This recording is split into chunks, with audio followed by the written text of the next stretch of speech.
Bab 2911, bergerak menuju Tiger Ridge. Dewa Perang, di masa lalu sudah terlalu tua sekarang. Dia ditipu oleh seorang letnan yang hanya seorang bajak laut luar angkasa dan kehilangan lengannya tanpa alasan. Apa yang perlu ditakutkan? Para pemberontak sudah terperangkap dalam kekacauan. Selama prajurit surgawi tiba dan melancarkan serangan dahsyat, para pemberontak pasti akan hancur berkeping-keping. Kami memusnahkan para pemberontak di sektor Jade Cauldron, dan para pemberontak di sektor Terminus Empyrean menderita kerugian besar melawan para anggota Federasi Star Glory. Kemenangan terakhir diamankan tanpa masalah. Bisa dikatakan bahwa dia sedang membanggakan dirinya sendiri, bahwa dia sedang berusaha menghibur dirinya sendiri, bahwa dia sedang berusaha membuat sarafnya mati rasa, atau bahwa dia memaksakan dirinya untuk memiliki keyakinan bahwa dia akan menang. Singkatnya, dalam waktu kurang dari setengah hari, argumen semacam itu sudah berterbangan di mana-mana di dalam dan di luar. Di luar Istana Naga Kuning, di bawah keempat elektor, hampir semua bangsawan bersemangat untuk bertarung. Tidak ada satupun dari mereka yang sebijaksana Song Bugui. Ada hal lain yang tidak layak disebutkan. Banyak kapal antariksa dan prajurit dalam armada pemberontak yang dipimpin oleh Lei Chenghu ditangkap oleh kaum revolusioner dalam pertempuran tujuh lautan dan pertempuran ibu kota kekaisaran. Dengan kata lain, kapal luar angkasa itu telah dibangun dengan susah payah oleh keempat keluarga selama ratusan tahun. Kapal antariksa baru saja bergabung dengan kaum revolusioner belum lama ini. Mustahil untuk membersihkan semua perwira dan prajurit yang bertanggung jawab atas kapal antariksa. Masih banyak personel yang tersisa dalam sistem lama. Banyak dari mereka mungkin merasa situasinya tidak baik dan memutuskan untuk mengabdikan diri. Master lama lagi. Setidaknya, itulah yang dipikirkan keempat pemilih. Oleh karena itu, tentu saja, mereka harus memenangkan tempat pertama dan mencoba merekrut lebih banyak kapal antariksa di bawah komando mereka dari pihak Lei Chenghu. Akan sangat bagus jika mereka juga dapat menangkap kapal antariksa lainnya. Didorong oleh mentalitas yang rumit dan tidak dapat diprediksi, armada yang ditempatkan di sektor Naga Kuning semuanya siap bertempur. Bukan hanya kekuatan utama armada, bahkan beberapa armada pertahanan di orbit rendah bumi yang tidak cocok untuk lompatan luar angkasa skala besar, dan bahkan armada tambahan yang terbuat dari kapal induk semi bersenjata, dikemas dengan penggarap abadi yang ambisius yang mencoba memanfaatkan situasi. Dan berteriak bahwa mereka akan mempertahankan kehormatan yang mulia. Di pedalaman beberapa sekte lainnya, banyak kapal luar angkasa yang telah berkumpul dengan tergesa-gesa meminta koordinat sektor Tripod Giok agar mereka bisa melompat ke sana dan bertarung bersama. Kapal antariksa itu benar-benar segerombolan orang. Biasanya, mereka akan kabur begitu mendengar nama Lei Chenghu. Namun, sekarang, mereka berusaha menambah jumlah orang. Menghadapi situasi yang kacau, berisik, dan mementingkan diri sendiri, seluruh keluarga Song mengalami sakit kepala, tetapi tidak ada yang dapat mereka lakukan. Song Lixing, di sisi lain, semakin mendukung usulan Song Bugui. Tampaknya dia harus menemukan cara untuk mengumpulkan semua petinggi militer dan mengawasi mereka dengan ketat. Kalau tidak, siapa yang tahu apakah mereka akan melewati Song Bugui dan langsung mengeluarkan perintah kepada mereka. Armada masing-masing untuk bertempur dan mengambil penghargaan. Perkataan Song Bugui telah membakar abis akal sehat Song Lixing. Yang dapat ia pikirkan hanyalah bagaimana mengalahkan Lei Chenghu dan menjadi dewa perang berikutnya. Tentu saja, Song Lixing tidak akan pernah memaksa para pemimpin militer untuk menaiki kapal induknya. Itu akan terlalu jelas dan bodoh. Song Lixing tahu persis apa yang dipikirkan orang-orang itu. Dia hanya mengumumkan bahwa dia akan menaiki kapal induk bersama sebagian pimpinan komite militer dan menantang Lei Chenghu secara langsung sebagai panglima tertinggi. Para perwira Departemen Komando Militer, Departemen Pemerintah, Kam Utama, Departemen Staf, dan Komite Pertahanan Nasional semuanya mengerumuninya seperti lalat yang mencium aroma manis. Mereka mengerumuni kapal induk bersamanya dengan tidak sabar, bersikeras bahwa mereka harus bersama-sama memimpin dan melawan Dewa Perang. Tampaknya tidak ada satupun bangsawan dari keempat keluarga bangsawan yang bersedia melepaskan kesempatan besar untuk mengalahkan Lei Chenghu. Tidak ada satupun dari mereka yang bersedia melihat kepala Lei Chenghu jatuh ke tangan orang lain. Mereka lebih suka bersatu dan saling mengawasi. Jika aku tidak bisa mendapatkan Lei Chenghu kepala, kamu juga tidak akan. Ketika para pemimpin militer dan bangsawan yang tinggi dan berkuasa menaiki kapal induk, Song Bugui, panglima tertinggi armada, telah menunggu di pintu masuk kapal luar angkasa dengan kepala tertunduk. Sebaliknya, orang-orang besar membencinya dan berlalu begitu saja. Memang benar bahwa bawahan Lei Chenghu sedang dalam kekacauan saat ini. Kemenangan sudah dalam jangkauan mereka. Setelah mereka mengambil kembali kapal luar angkasa mereka, wajar saja jika mereka membangun kembali armada mereka sendiri. Armada sektor asal surga hanyalah produk cacat dari transisi. Mengapa harus terus berlanjut? Dia memilih Song Bugui, Direktur Pendidikan Kekaisaran Lautan Bintang, untuk menjadi panglima tertinggi armada karena dia selalu bersikap biasa-biasa saja dan bijaksana. Dia tidak memiliki banyak ambisi atau kekuatan, dan dia adalah peran yang dapat dipastikan semua pihak bahwa dia tidak akan mengucapkan sepatah kata pun. Terdengar meskipun kesalahan itu mengenai kepalanya. Sekarang, mungkin dalam 2 atau 3 hari, itu tidak akan berguna sama sekali. Buat apa repot-repot dengannya? Hanya Song Lixing dan Song Bugui yang bertukar pandangan penuh arti saat menaiki kapal induk. Ketua, ketika tidak ada seorang pun di sekitar, Song Bugui berkata dengan suara rendah, begitu banyak pejabat tinggi telah menaiki kapal induk kita, tetapi tampaknya tidak banyak penjaga. Karena ada terlalu banyak pejabat tinggi yang berasal dari berbagai sekte, banyak di antaranya memiliki dendam mendalam satu sama lain di masa lalu. Tidak ada yang mau membiarkan orang lain membawa terlalu banyak penjaga. Karena itu, Aku yang memimpin dan tidak ada yang akan membawa apapun. Song Lixing menjelaskan, selain itu, prajurit elit di bawah komando Anda, penggarap tahap pembentukan inti dan penggarap tahap jiwa baru lahir yang memiliki kemampuan tempur yang luar biasa, semuanya telah ditugaskan ke gudang senjata dan kapal perang serbu di garis depan. Mereka bersiap untuk berbaris ke Lei. Formasi pertempuran Cheng Hu dan memanen kepalanya. Jika mereka beruntung, mereka bahkan mungkin dapat memanen kepala Lei Cheng Hu secara langsung. Ahli mana yang rela membiarkan pencapaian hebat seperti itu dicuri oleh orang lain? Bukankah di sini aman? Kita tidak bisa membiarkan kapal luar angkasa Lei Chen Hu menabrak kapal induk kita, bukan? Bagaimana itu mungkin? Song Bugui geli. Anda terlalu khawatir, ketua. Itu sudah cukup. Sambil menarik napas dalam-dalam, Song Lixing melihat gugusan kapal antariksa melalui jendela virtual 360 derajat dan melambaikan tangannya. Ayo pergi. Kepala Lei Chen Hu sudah pasti milik kita. Api knalpot melonjak keluar, dan bintang-bintang bergetar. 100.000 kapal luar angkasa merobek gelombang pasang yang mengamuk yang diangkat oleh ruang tiga dimensi pada saat yang sama dan menyelimuti seluruh sektor naga kuning, menutupi planet-planet dan bintang-bintang dengan kain kasa berwarna-warni dan memantulkan yang paling warna cemerlang. Pasukan koalisi kapal luar angkasa dan para bangsawan menerjang sektor tripod giok tanpa henti. Api peperangan di sektor Jade Cauldron telah berkobar selama lebih dari setengah bulan. Planet Jade Cauldron dan beberapa planet sumber daya lainnya telah dikepung oleh para pemberontak revolusioner.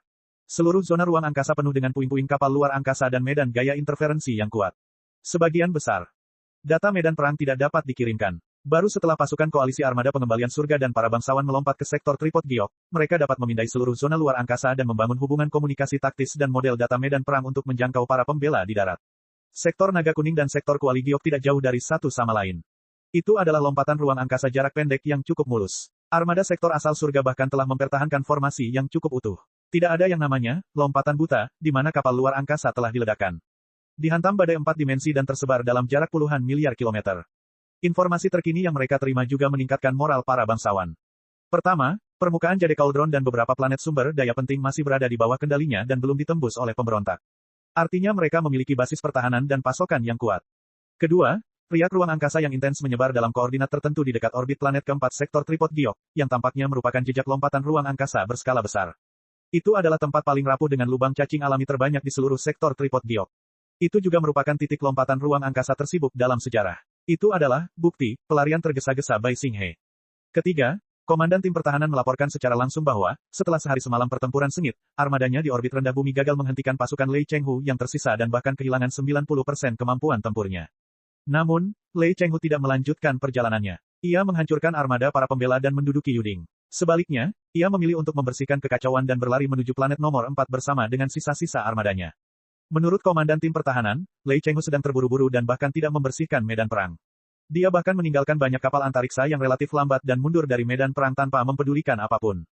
Lei Cheng Hu tahu situasinya tidak ada harapan dan siap melarikan diri. Dia pasti tahu kita akan datang. Malapetaka telah tiba. Kejar dia, jangan biarkan dia lolos. Kapal-kapal luar angkasa di armada itu dipenuhi dengan optimisme yang tak kenal takut. Di kapal induk, semua delegasi pertemuan aliansi tertinggi merayakan kemenangan paling gemilang mereka terlebih dahulu. Saat ini, semuanya baik-baik saja. Hanya ada satu pertanyaan terakhir. Awalnya, Bai Xinghe. Sekarang, Lei Cheng Hu. Arah yang mereka tuju untuk melarikan diri dengan tergesa-gesa adalah titik lompatan ruang angkasa terbaik dari sektor Kuali Giok.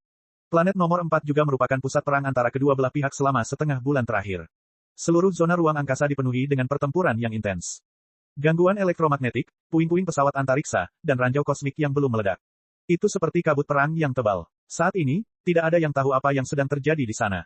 Tidak ada yang tahu berapa banyak prajurit yang ditinggalkan Lei Cheng Hu, atau moral, kerusakan, dan kemampuan tempur prajurit yang tersisa. Sebagai Panglima Tertinggi Armada, Song Bugui telah melakukan tugasnya.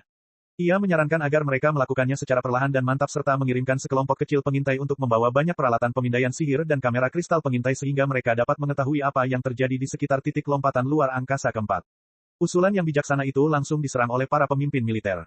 Bab 2912, menangkap Lei Cheng Hu hidup-hidup. Sejak awal, Anda menghindari pertempuran dan hanya bisa menyaksikan kaum revolusioner membuat kekacauan. Bahkan ketika mereka akan tiba di hadapan Yang Mulia, Anda tetap sama sekali tidak peduli.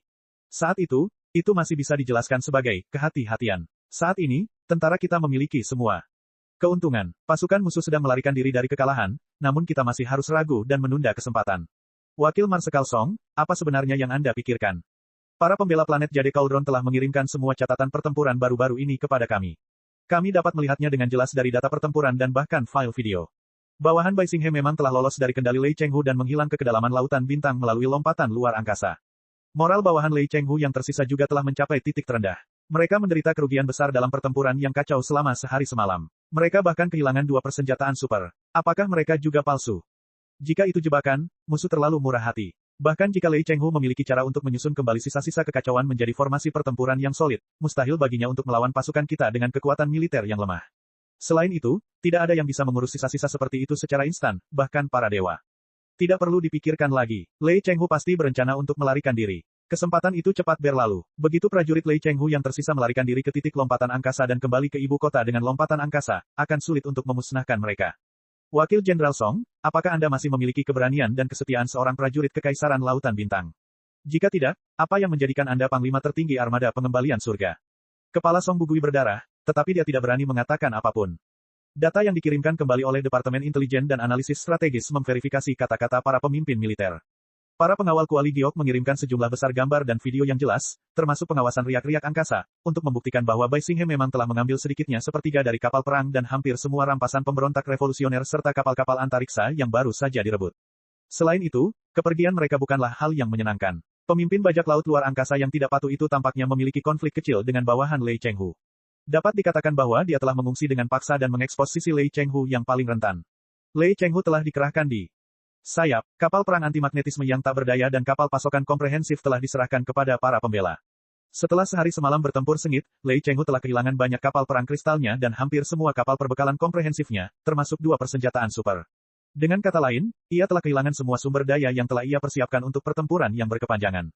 Jika ia tidak segera mundur, kapal antariksanya akan hancur. Akan kehabisan persediaan, para pemimpin militer dari 4 keluarga besar menilai orang lain sendiri. Jika itu mereka, tidak mungkin mereka akan menginvestasikan begitu banyak uang untuk sebuah jebakan. Oleh karena itu, Lei Chenghu benar-benar kalah. Dia benar-benar kalah. Pemindaian dan analisis api knalpot pesawat luar angkasa juga mendukung gagasan tersebut. Kapal antariksa itu digerakkan oleh bahan bakar kristal dari reaktor yang sedang beroperasi. Ketika mereka melaju normal, aliran api yang menyembur keluar dari semburan daya itu mengandung banyak radiasi dan partikel berenergi tinggi. Mereka akan bertahan dalam ruang hampa untuk waktu yang lama dan meninggalkan lintasan ratusan mil. Ribuan kilometer panjangnya yang tidak terlihat oleh mata telanjang. Seperti pada perang zaman dahulu kala, ketika tank meninggalkan jejak khas di tanah berlumpur.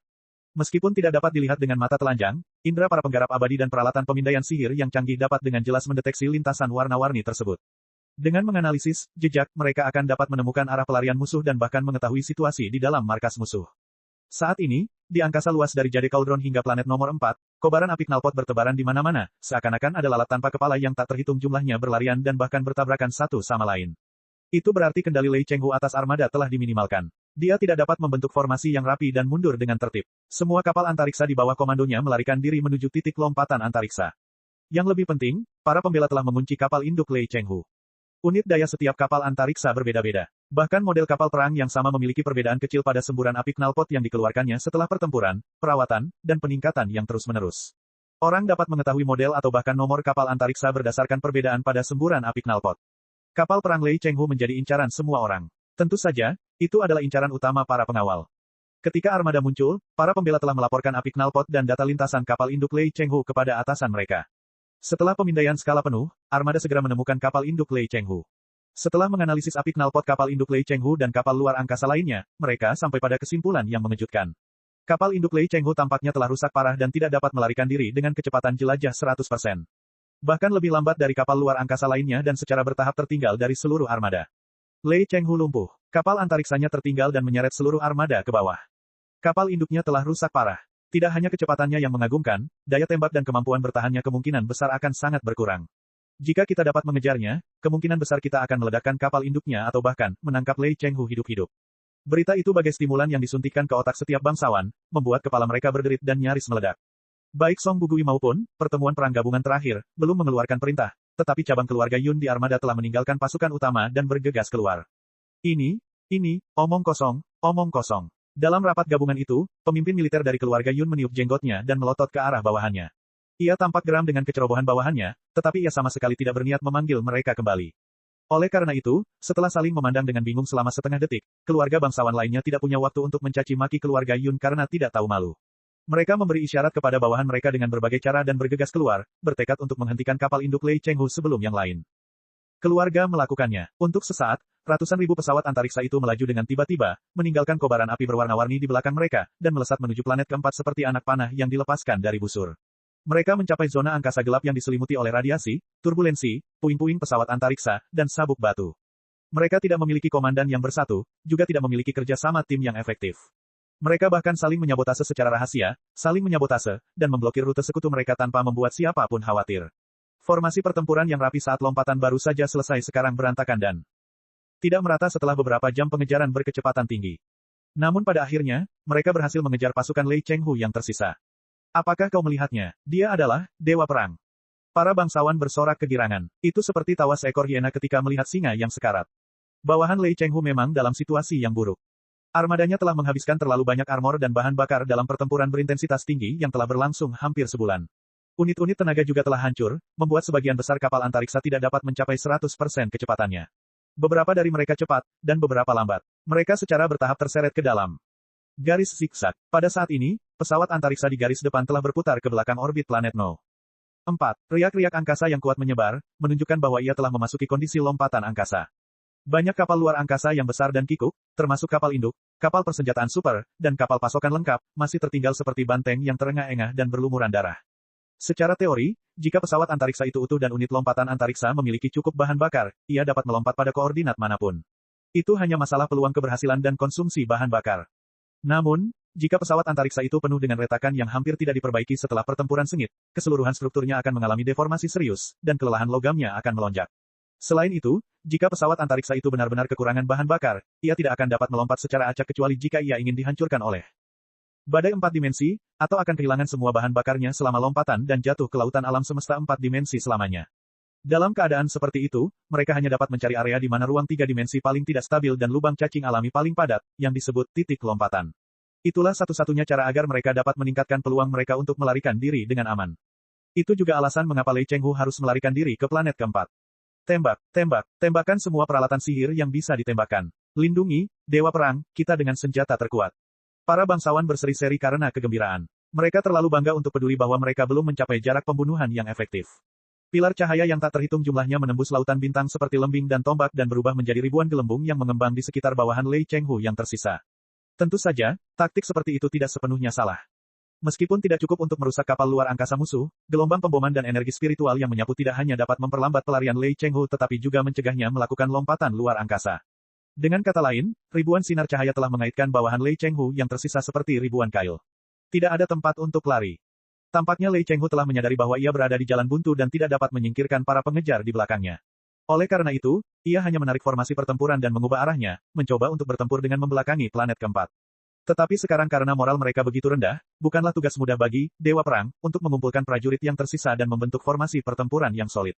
Haha, kamu bahkan tidak bisa menyelesaikan pengerahan pasukan paling dasar dan hanya bisa menyiapkan formasi yang tidak lengkap. Lei Chenghu, kamu juga punya hari ini. Jangan ceroboh. Bagaimanapun juga, dia adalah Lei Chenghu. Beri dia waktu 1 jam lagi. Kemungkinan besar dia akan dapat mengumpulkan semua prajurit yang tersisa dan menyatukan mereka menjadi pasukan tempur yang efektif. Sebelum itu terjadi, seluruh pasukan harus menyerang dan membubarkan formasinya yang hancur. Serang. Dengan satu gerakan cepat, Lei Chenghu dan para pemberontak akan hancur. Tangkap Lei Chenghu hidup-hidup dan sapu bersih Empyrean Terminus. Suasana di dalam pertemuan itu semegah kembang api. Ayah, sebagai petugas komunikasi, putra sulung Song Bugui membawa berita terbaru dan bergegas ke ruang rapat dengan wajah muram. Namun, ia dihentikan oleh ayahnya yang murung di pintu ruang rapat. Apa itu? Song Bugui bertanya dengan santai. Kami telah menganalisis lebih lanjut riak-riak angkasa yang datang dari bagian belakang planet No. 4. Tampaknya ada yang salah. Datanya sangat berantakan. Itu tampaknya bukan riak-riak dari sebuah pesawat antariksa yang lepas landas. Itu tampaknya gangguan. Putra tertua berkata dengan cemas, sepertinya seseorang telah memasang peralatan sihir pengacau skala besar di belakang planet nomor 4 untuk mengganggu pemantauan kita terhadap riak-riak angkasa. Tapi itu tidak masuk akal. Jika armada Lei Chenghu melarikan diri dengan tergesa-gesa, tidak ada alasan bagi mereka untuk menyia-nyiakan waktu mereka menyiapkan rangkaian pengacau berskala besar. Apakah ada sesuatu di belakang planet No. 4. Kabut perang di sana terlalu pekat. Kita tidak tahu apapun tentang keberadaan di dalam kegelapan. Haruskah kita mengirim lebih banyak pengintai dan kamera kristal tak berawak untuk mengitarinya dan memindainya dengan saksama sebelum kita membuat keputusan? Asteris O. Song Bugui melirik sekilas ke ruang pertemuan yang dipenuhi asap. Dia berbalik untuk melihat putra sulungnya dan berkata dengan tenang, saya mengerti. Anda boleh pergi sekarang. Saya akan mengurus masalah ini sendiri. Yang perlu Anda lakukan adalah, kendalikan ruang komunikasi di kapal induk dengan kuat dan mencegat semua kecerdasan. Apakah kamu mengerti? Bab 2913, Kalung Mutiara yang Mematikan. Putra tertua menatap wajah ayahnya yang muram, lalu menatap para prajurit elit yang telah mengikutinya di kegelapan jalan setapak selama puluhan tahun. Ia mengerti segalanya. Dia mengangguk. Sambil mencengkeram senapan di pinggangnya, dia bergegas pergi. Song Bugui menundukkan pandangannya. Ia tidak berkata apa-apa, juga tidak berusaha mendorong pintu ruang rapat untuk meredakan suasana. Sebaliknya, ia berusaha membujuk para jenderal, menteri, dan pemimpin komite agar bersikap bijaksana. Selain itu, sudah terlambat baginya untuk membuang-buang napas meskipun ia ingin melakukannya. Di bawah komando langsung Song Lixing, kapal induk di bawah kaki mereka tiba-tiba melaju kencang, dan bergabung dengan barisan depan, bergegas menuju pasukan Lei Chenghu yang tersisa dengan kecepatan penuh. Untuk sesaat, armada sektor asal surga terbagi menjadi 5 bilah tajam. Cabang-cabang armada semuanya melaju dengan kecepatan maksimum, tidak menyisakan ruang untuk bermanuver. 2 juta kilometer, 1,5 juta kilometer, 1 juta kilometer. Diperkirakan akan selesai dalam 5 menit. Semua kapal antariksa berusaha sekuat tenaga untuk menjalankan unit daya dan memeras setiap tetes energi dari setiap kristal. Perisai spiritual yang menutupi cangkang kapal antariksa dan inti peralatan magis di dalam menara semuanya berwarna jingga terbakar. Sekilas, mereka berkilauan seperti miliaran meteorit yang telah menembus atmosfer, atau seperti gelombang pasang yang hendak menyapu dan menghancurkan kota-kota rapuh di tepi pantai. Di dalam kabin penyerangan kapal perang besar, para EXO yang siap untuk penyerangan semuanya berteriak kegirangan. Bola mata setiap bangsawan hampir transparan, seolah-olah kepala, dewa perang, Lei Chenghu sudah ada di tangan mereka. Memang benar, dibandingkan dengan kemajuan pesat mereka, Lei Chenghu berada dalam kondisi yang menyedihkan. Kapal antariksa yang rusak, yang telah penuh dengan lubang dan kehabisan amunisi dan makanan, harus mengerem dan berputar 180 derajat selama pelarian berkecepatan tinggi untuk membentuk formasi pertempuran yang solid. Lebih dari sulit untuk membalikkan pola pikir semua prajurit dari melarikan diri, menjadi bertarung dengan. Punggung mereka menempel di dinding. Bahan bakar dari banyak kapal antariksa telah dipasok ke unit-unit daya. Untuk sesaat, bahan bakar itu tidak dapat dipindahkan ke lapisan pertahanan. Perisai spiritual yang berhasil mereka angkat sangat tidak bersemangat. Tampaknya satu serangan salvo akan cukup untuk menghancurkan semuanya. Terlebih lagi, di akhir formasi pertempuran, beberapa kapal luar angkasa masih melarikan diri ke bagian belakang planet nomor 4 meskipun Komandan Lei Chenghu mencoba memasuki keadaan lompatan ruang angkasa dengan paksa. Itu berarti kendali Lei Chenghu atas armada telah mencapai titik terendah.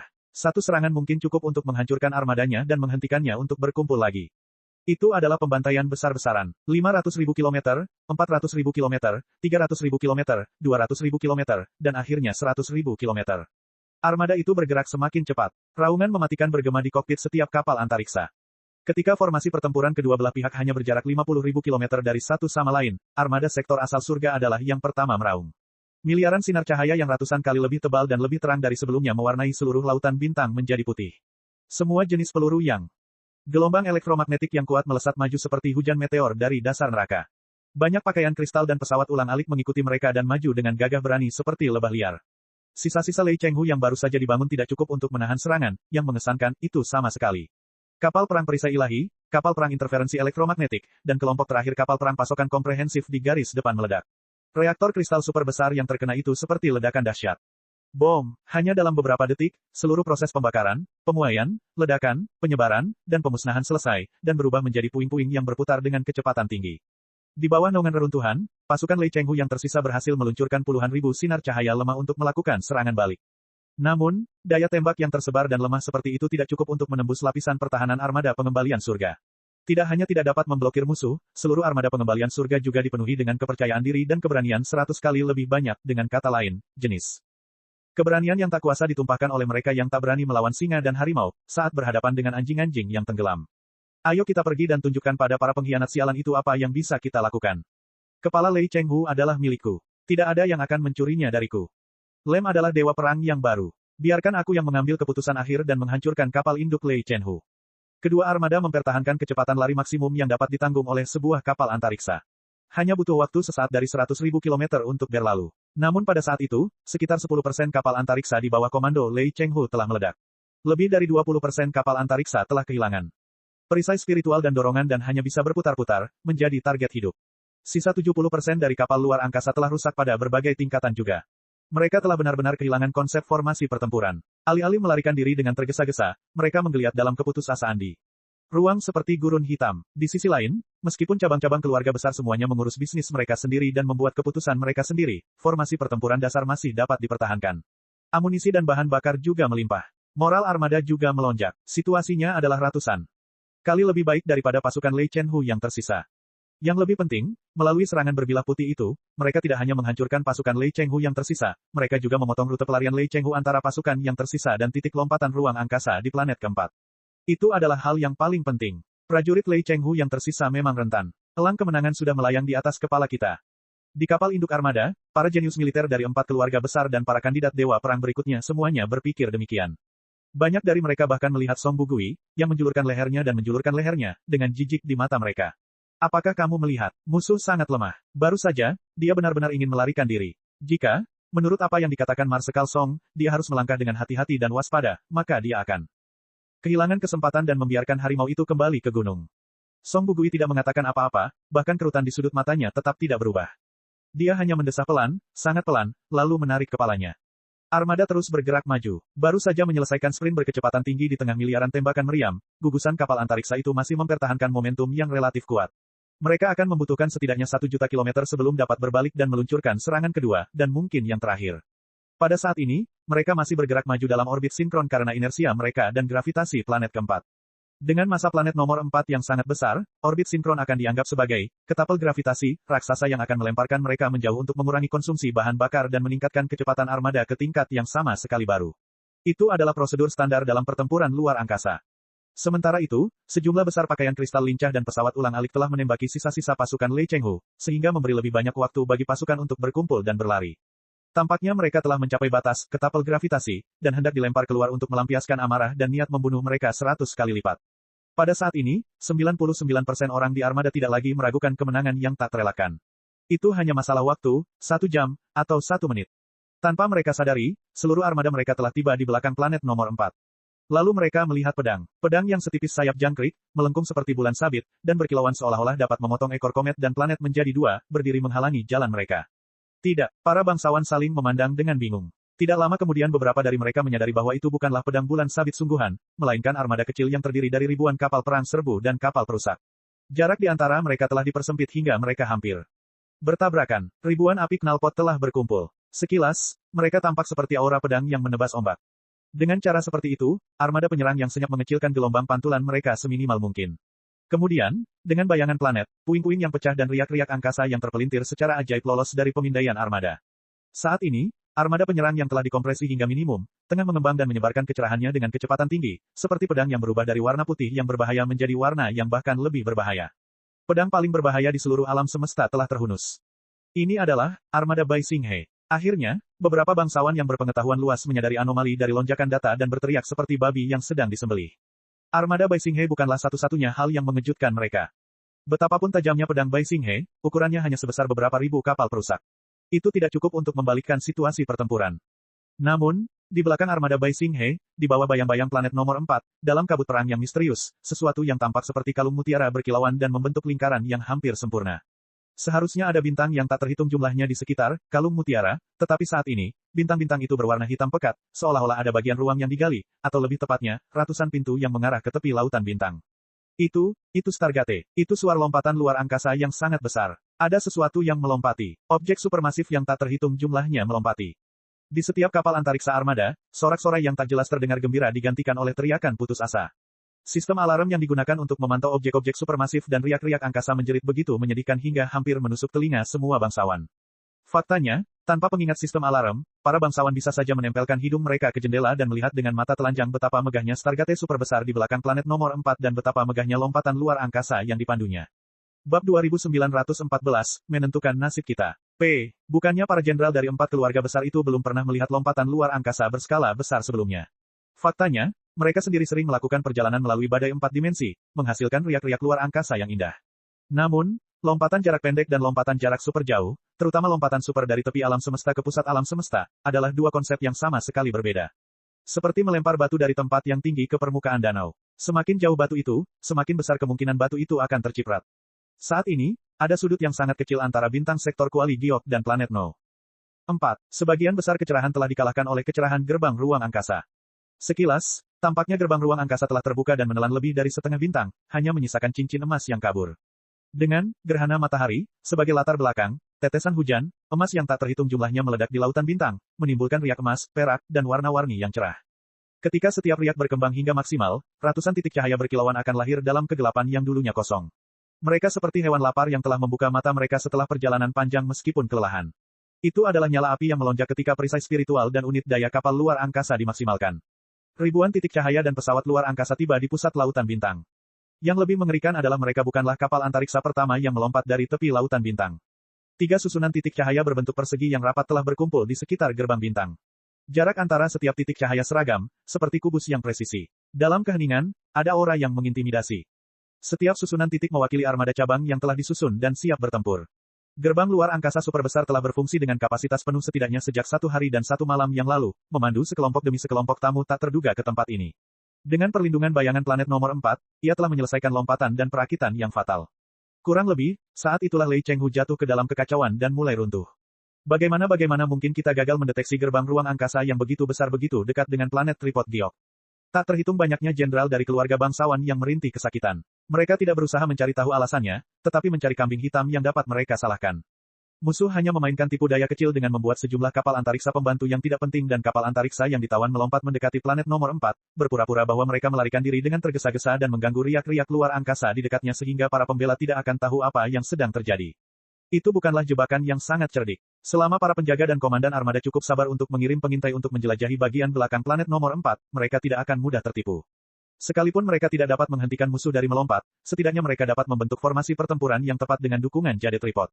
Sayang sekali, umpan Lei Chenghu begitu gemuk dan menggoda sehingga semua bangsawan kehilangan rasionalitas dan kewaspadaan mereka dan mengabaikan pengintaian taktis yang paling mendasar.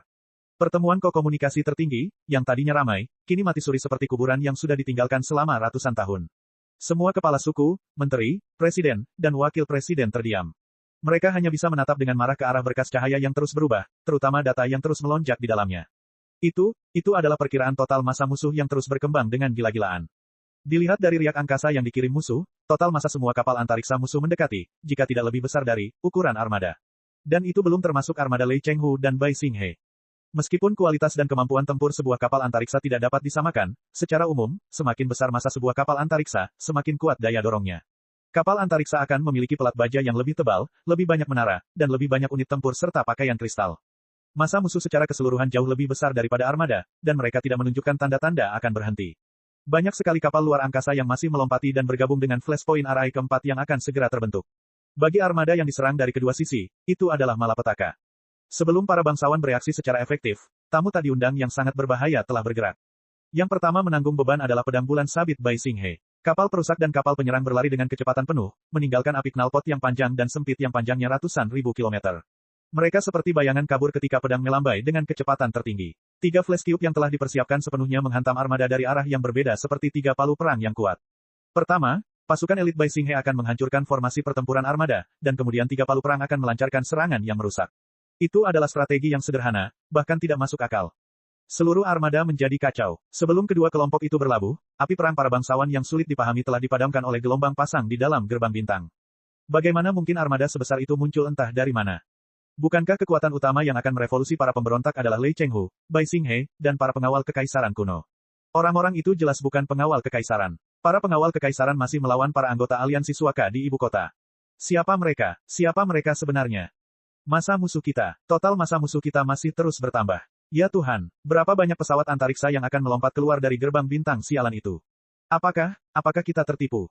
Pada titik ini, masih banyak bangsawan yang bergelut dengan pertanyaan-pertanyaan yang tidak ada gunanya, seolah-olah mereka mengetahui identitas lawan mereka dan dapat mengutuk mereka sampai mati dengan mantra. Namun, untuk memenuhi keinginan mereka, sebelum aliran partikel berenergi tinggi, radiasi super, dan peluru penembus kristal mencapai mereka, gelombang komunikasi yang tak terhitung jumlahnya yang berisi informasi menabrak kapal luar angkasa tim Heaven's Return dengan kecepatan cahaya. Mereka telah menerima komunikasi dalam bahasa yang mudah dimengerti. Apa yang coba dikatakan oleh para pengkhianat yang kurang ajar itu? Tidak ada gunanya mengatakan apapun sekarang. Mereka hanya menggertak. Mereka ditakdirkan untuk gagal. Para bangsawan itu juga berbicara omong kosong yang tidak mereka percayai, saat mereka membuka pesan yang mereka terima. Meskipun frekuensi komunikasi antara kedua belah pihak tidak sama, dan gangguan serius di medan perang telah secara serius mendistorsi informasi yang membakar itu masih terungkap pada berkas cahaya armada karena musuh mengirimkan pesan sederhana yang sama melalui lusinan saluran yang berbeda. Informasi musuh hanyalah sebuah pola. Lebih tepatnya, itu adalah lambang pertempuran. Bagian bawah lambang pertempuran berupa bola emas bertatakan 9 bintang yang melambangkan seluruh lautan bintang. Namun, seekor naga yang mengamuk melayang di atas bola emas itu. Setiap sisiknya berkilauan dalam aura merah darah, seolah-olah melayang ke langit. Ini, lambang pertempuran naga yang bangkit dari 9 bintang. Federasi Star Glory, apakah ini pusat lautan bintang yang legendaris? Bai Kaixin, Kepala Staf Tentara Federal, berdiri di jembatan Prairie Fire dan menatap armada sektor asal surga yang goyah melalui sinar cahaya 3D. Ada lebih banyak kesusahan dan ketidakberdayaan di wajahnya, yang telah mengerutkan kening sepanjang hari. Dia sudah lama merasa bahwa, di bawah kepemimpinan Ding Lingdang, ketua parlemen yang belum pernah terjadi sebelumnya dan tidak konvensional, Federasi Star Glory secara bertahap berkembang ke arah tidak terkendali dan tidak beradab. Namun, dia tidak pernah menyangka bahwa seluruh parlemen, atau bahkan seluruh negara, akan menjadi gila bersama Ding Lingdang dan membuat keputusan untuk mengerahkan seluruh pasukan bergerak ke pusat lautan bintang. Armada Kunlun, serta armada Burning Prairie, kekuatan utama Federasi Star Glory, juga sejumlah besar kapal antariksa tua yang tidak cocok untuk lompatan luar angkasa jarak super jauh atau belum diperbaiki, ditingkatkan, atau diperkuat, semuanya telah dipersenjatai dan bergabung dalam petualangan militer paling luar biasa dalam sejarah Federasi Star Glory. Sebagai Kepala Staf Tentara Federal, Bai Keixin bertugas untuk mengingatkan Ding Lingdang. Pembicara Ding, apa yang Anda lakukan terlalu berisiko. Gila, tidak mungkin bagi kita untuk mengumpulkan pasukan dan armada tingkat tertinggi hanya dalam 3 hingga 5 hari. Banyak kapal antariksa masih teronggok di dermaga. Para prajurit dan perwira juga sangat kekurangan tenaga. Banyak pemuda yang baru saja lulus dari sekolah militer belum pernah melihat darah sebelumnya. Bagaimana mereka bisa berperang? Ding Lingdang, di sisi lain, menjawab dengan acuh tak acuh, sebanyak yang kita bisa. Sebanyak 10 orang dapat melompati, kita tidak mampu kehilangan satu pun dari mereka. Yang terpenting saat ini adalah kecepatan, kecepatan, kecepatan. Tidak masalah jika pesawat antariksa belum sepenuhnya dimodifikasi atau jika amunisi dan bahan bakar tidak mencukupi. Target kita adalah sektor Tripod Giok, pangkalan sumber daya dan industri berat yang terkenal di tengah lautan bintang. Ketika kita menduduki sektor Tripod Giok, kita akan menganggapnya sebagai pangkalan terdepan untuk pemeliharaan dan persediaan. Ini terlalu gegabah. Bai Keixin masih bersikeras dengan pendapatnya. Ekspedisi militer adalah hal yang tabu. Selain itu, ekspedisi militer adalah tindakan yang tergesa-gesa. Satu kali saja ceroboh, pasukan federal akan musnah. Kepala Staf Bai, Anda belum mengetahuinya. Ini bukan masalah apakah tentara federal akan musnah atau tidak, tetapi masalah apakah Federasi Star Glory akan bertahan atau hancur. Kekeras kepalaan, Ding Lingdang 10 kali lebih besar daripada kekeras kepalaan Bai Keixin. Ini bukan ekspedisi, tetapi perang untuk mempertahankan tanah air kita. Apakah Anda masih ragu apakah pasukan dan warga siap ketika musuh berada di depan pintu kita? Ini adalah perang nasional yang sesungguhnya. Hasil perang di tengah lautan bintang akan menentukan nasib Federasi Star Glory dan peradaban para kultivator. Apakah kita akan menyerahkan nasib kita kepada para kultivator abadi dan boneka para dewa dan setan? Perbedaan kemampuan menyeluruh antara Federasi, Imperium, dan Aliansi Sanktuari sangat jelas. Jika musuh menyerang tepat di depan pintu kita, tidak masalah seberapa siap pasukan federal Anda atau seberapa baik modifikasi pesawat antariksa Anda. Satu-satunya cara untuk memenangkan masa depan kita yang berharga adalah mempertaruhkan semua harta benda kita dan kejayaan Federasi dengan satu-satunya kesempatan saat ini. Tidak perlu mengatakan apa-apa. Ini bukan pendapat pribadi saya, tetapi keputusan bersama antara parlemen dan warga negara Federasi. Karena itu, jalankan saja perintahnya. 3 hari. Aku bisa memberimu waktu paling lama 3 hari. Armada Burning Prairie, Armada Kunlun, dan kapal antariksa yang dapat melakukan lompatan luar angkasa jarak jauh di armada pertahanan dunia besar, jika memungkinkan, jangan lepaskan satu sampan pun. Kumpulkan semuanya. Kita akan pergi ke pusat lautan bintang, sektor Kuali Giok, dan memutuskan nasib kita dan alam semesta. Bab 2915, aku akan memimpin serangan. Menghadapi kemarahan Ding Lingdang, Bai Keixin tidak bisa berkata apa-apa. Ia mencoba melawan untuk terakhir kalinya namun sia-sia. Tetapi jika kita maju dengan gegabah seperti ini, barisan belakang kita akan sangat kosong. Setiap sektor akan terbuka untuk diserang. Musuh hanya membutuhkan satu pasukan ringan untuk melancarkan serangan diam-diam dan menduduki sarang kita dengan mudah.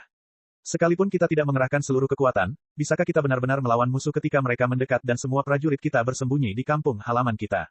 Benar saja, Ding Lingdang tertawa acuh tak acuh. Dalam permainan 3 pihak, bagi pihak yang paling lemah, menyerang adalah pertahanan terbaik. Jumlah kapal antariksa kita adalah yang terkecil sejak awal. Jika kita mendistribusikan kapal antariksa kita secara merata ke 8 atau 9 sektor, kita akan berjaga di mana-mana. Kita hanya akan menjadi sasaran empuk di mata musuh. Hanya dengan memusatkan semua kekuatan kita menjadi tangan besi yang tak terkalahkan dan memukul dengan kejam, kita dapat memenangkan kesempatan untuk bertahan hidup dan mencari kelangsungan hidup dalam kematian. Saya sudah memutuskan. Apakah ada hal lain, Kepala Staf Bai? Tidak ada yang lain. Ini terlalu gegabah. Bai Keixin meraung tak berdaya dari lubuk hatinya lagi, tetapi dia tetap melaksanakan tugasnya sebagai Kepala Staf Tentara Federal dengan saksama. Seperti yang diminta Ding Lingdang, hampir setiap sampan tentara federal yang dapat melakukan lompatan luar angkasa telah ditangkap hanya dalam beberapa hari. Selain angkatan bersenjata dan anggota kru, pemandangan itu cukup mengesankan. Bukan hanya karena agresivitas Ding Lingdang, juga bukan karena keputusan parlemen. Tugas prajurit adalah mematuhi perintah. Yang lebih penting, Bai Keixin menyipitkan matanya dan menatap sisi armada. Mengambil orbit planet keempat sebagai pesawat standar, di sisi kiri armada, sebuah pedang berkilauan melesat mendekat. Kecemerlangan ribuan kapal perusak yang tersebar tampaknya menunjukkan bahwa bintang-bintang di alam semesta telah terpotong oleh pedang itu. Itu adalah armada Bai Xinghe. Bai Xinghe adalah salah satu pendukung awal dan perencana utama petualangan militer gila-gilaan tersebut. Bos Bai, aku akan percaya padamu untuk saat ini. Bai Keixin mengepalkan tinjunya. Kerutan di wajahnya tiba-tiba menghilang, dan bibirnya melengkung menjadi senyuman yang tidak bisa dijelaskan dengan kata-kata. Dia bergumam dengan suara yang hanya bisa didengarnya, lagi pula, tidak peduli seberapa banyak kau menipunya, kau tidak akan menyabotase putramu sendiri, kan? Apakah ini pusat lautan bintang? Di Kunlun, kapal induk armada kedua pasukan ekspedisi Federasi, yang telah digali dari kutub utara dan bahkan lebih maju dan kuat daripada Prairie Fire, Peng Hai, Raja Semut Api, Wu Mayan, hampir semua penggarap tahap jiwa baru lahir dan ahli Federasi berkumpul. Mereka sangat kagum dengan pemandangan tak terbatas di pusat alam semesta dan tidak dapat menahan diri untuk tidak berseru. Bahkan para ahli berpengalaman yang telah melalui pertempuran hidup dan mati selama bertahun-tahun pun merasa sedikit gugup. Petualangan militer terbesar dan paling mendebarkan dalam sejarah Federasi Star Glory melibatkan hampir semua kapal antariksa Federasi, 30% perwakilan, termasuk Ding Lindang, ketua parlemen, telah bergabung dalam pertempuran tersebut. Tidak ada kemenangan atau kekalahan. Yang ada hanya hidup dan mati. Jika pasukan ekspedisi mengalami kekalahan telak, tanah air Federasi di belakang akan seperti landak yang telah dikuliti. Ia harus menggigil dalam badai kosmik yang suram dan membeku sampai mati. Tidak akan ada cara untuk melawan sama sekali. Semua, meskipun simulasi strategi sebelumnya tidak terlalu buruk, dan musuh telah tertarik oleh kapal induk Lei Chenghu sebagai umpan dan masuk ke dalam perangkap secara kooperatif, bagaimanapun juga, itu tetap merupakan armada yang kuat di tengah lautan bintang. Itu adalah kemampuan tempur terakhir dari keluarga empat elektor yang telah memerintah kekaisaran selama 500 tahun. Jika musuh putus asa dan memutuskan untuk melakukan serangan balik sebelum kematian mereka, apakah tentara federal yang telah melalui kesulitan ekspedisi dapat bertahan dalam ujian? Tak seorang pun merasa yakin. Hei, tak perlu terlalu gugup. Bukankah ini momen yang kita nanti-nantikan? Pedang iblis Peng Hai, kakak laki-laki Liao, mengusap kepalanya yang berjanggut dan menyeringai. Mengejutkan lautan bintang, menginjak-injak alam semesta, dan membiarkan setiap bintang di tengah lautan bintang mendengar nama kita, ini adalah kemuliaan terbesar bagi para kultivator. Selama ini, aku telah membayangkan pemandangan seperti ini, tetapi bahkan dalam mimpiku, aku tidak pernah berani bermimpi bahwa itu benar-benar dapat diwujudkan olehku. Awalnya aku berpikir bahwa aku setidaknya harus menunggu generasi putra atau cucuku sebelum mereka dapat berbaris ke tengah lautan bintang dengan cara yang mengesankan. Terima kasih kepada Liao dan dukungan dari miliaran warga Federasi, kita sekarang berdiri di sini dan menikmati mimpi. Apakah kita akan mempermalukan kampung halaman kita? Hehe, di mata para bangsawan tinggi dan perkasa serta para penggarap abadi di tengah lautan bintang, kita hanyalah orang-orang barbar di tanah terpencil di tepi lautan bintang. Kalau begitu, sesama penggarap, mari kita tunjukkan keberanian kita sebagai pejuang orang-orang barbar dan maju terus tanpa henti, seperti mereka. Peng Hai menunjuk ke arah hologram. Sinar cahaya itu menampilkan situasi bengkel prajurit raksasa jauh di dalam Kunlun. Yan Liren, Han Baling, Master Bitter Cicada, Qizong Dao, para barbar dari dunia suci kuno sama sekali tidak merasa gugup. Mereka melakukan perawatan akhir dan debugging pada prajurit dewa raksasa masing-masing, memuat pedang terbang terakhir dan mengisi tetes terakhir bahan bakar sebelum mereka merangkak ke tempat tinggal spiritual prajurit dewa raksasa. Satu persatu, senjata perang pamungkas dari ratusan ribu tahun lalu yang telah lama tersegel itu berdiri tegak. Mereka berdengung penuh semangat di celah-celah persendian mereka. Mereka benar-benar tak kenal takut. Bagaimanapun, mereka telah berkelana sejak zaman dahulu. Tidak ada perbedaan antara warga Federasi dan warga kekaisaran di mata para penggarap kuno. Dalam perkataan Yan Liren, apakah para penggarap abadi di tengah lautan bintang punya dua kepala yang menunggu untuk kupenggal? Adegan itu membuat Peng Hai dan banyak anggota parlemen federal berpengaruh lainnya tertawa. Ayo kita pergi dan bersiap. Jangan lupa bahwa, berkat dunia suci kuno dan alam rahasia Kunlun, Federasi Star Glory memiliki jumlah prajurit dewa raksasa tertinggi di seluruh alam semesta. Biarkan para penggarap abadi yang bodoh menyambut badai prajurit dewa raksasa. Ini pusat lautan bintang. Bukan hanya para ahli top Federasi seperti Peng Hai dan Yan Liren, bahkan prajurit biasa di setiap sampan yang tidak mencolok pun menatap lautan bintang yang cemerlang dan berseru, seperti yang diharapkan dari jantung alam semesta. Bintang-bintang di alam semesta jauh lebih cemerlang daripada bintang-bintang kita. Sementara mereka berseru, bawahan mereka sama sekali tidak lamban. Semua perwira dan prajurit tahu bahwa mereka sedang terburu-buru untuk bergabung dalam pertempuran. Banyak kapal antariksa dan kapal induk yang belum sepenuhnya siap. Sepertiga dari mereka bahkan tidak memiliki cukup bahan bakar dan amunisi. Mereka hanya menggertak. Hanya dengan keberanian dan kecakapan 100 kali lebih banyak dia dapat menebus kekurangan peralatan dan sumber daya. Sekelompok prajurit demi prajurit mengenakan pakaian kristal mereka dan bernapas dengan berat di balik baju besi mereka. Satu demi satu pesawat ulang-alik bersenjata vakum memasuki tabung peluncuran, siap diluncurkan seperti bola meriam. Tim pengendali kerusakan, tim medis, tim pemeliharaan, semua tim pendukung juga sudah berada di posisinya. Tentu saja, staf dan petugas komunikasi di anjungan kapal luar angkasa yang tak terhitung jumlahnya itu semuanya juga sibuk. Salah satunya adalah cucu Meng Jiang, Meng Xiaolang, yang baru saja lulus dari sekolah militer dan bergabung dengan pasukan ekspedisi sebagai magang. Sebagai perwira staf magang, Meng Xiaolang mengetahui kompleksitas dan kesulitan petualangan militer lebih dari siapapun.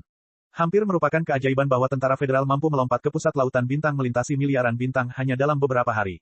Bahkan dia, penasihat yang tidak penting, telah membakar hampir semua sel otaknya untuk keajaiban itu.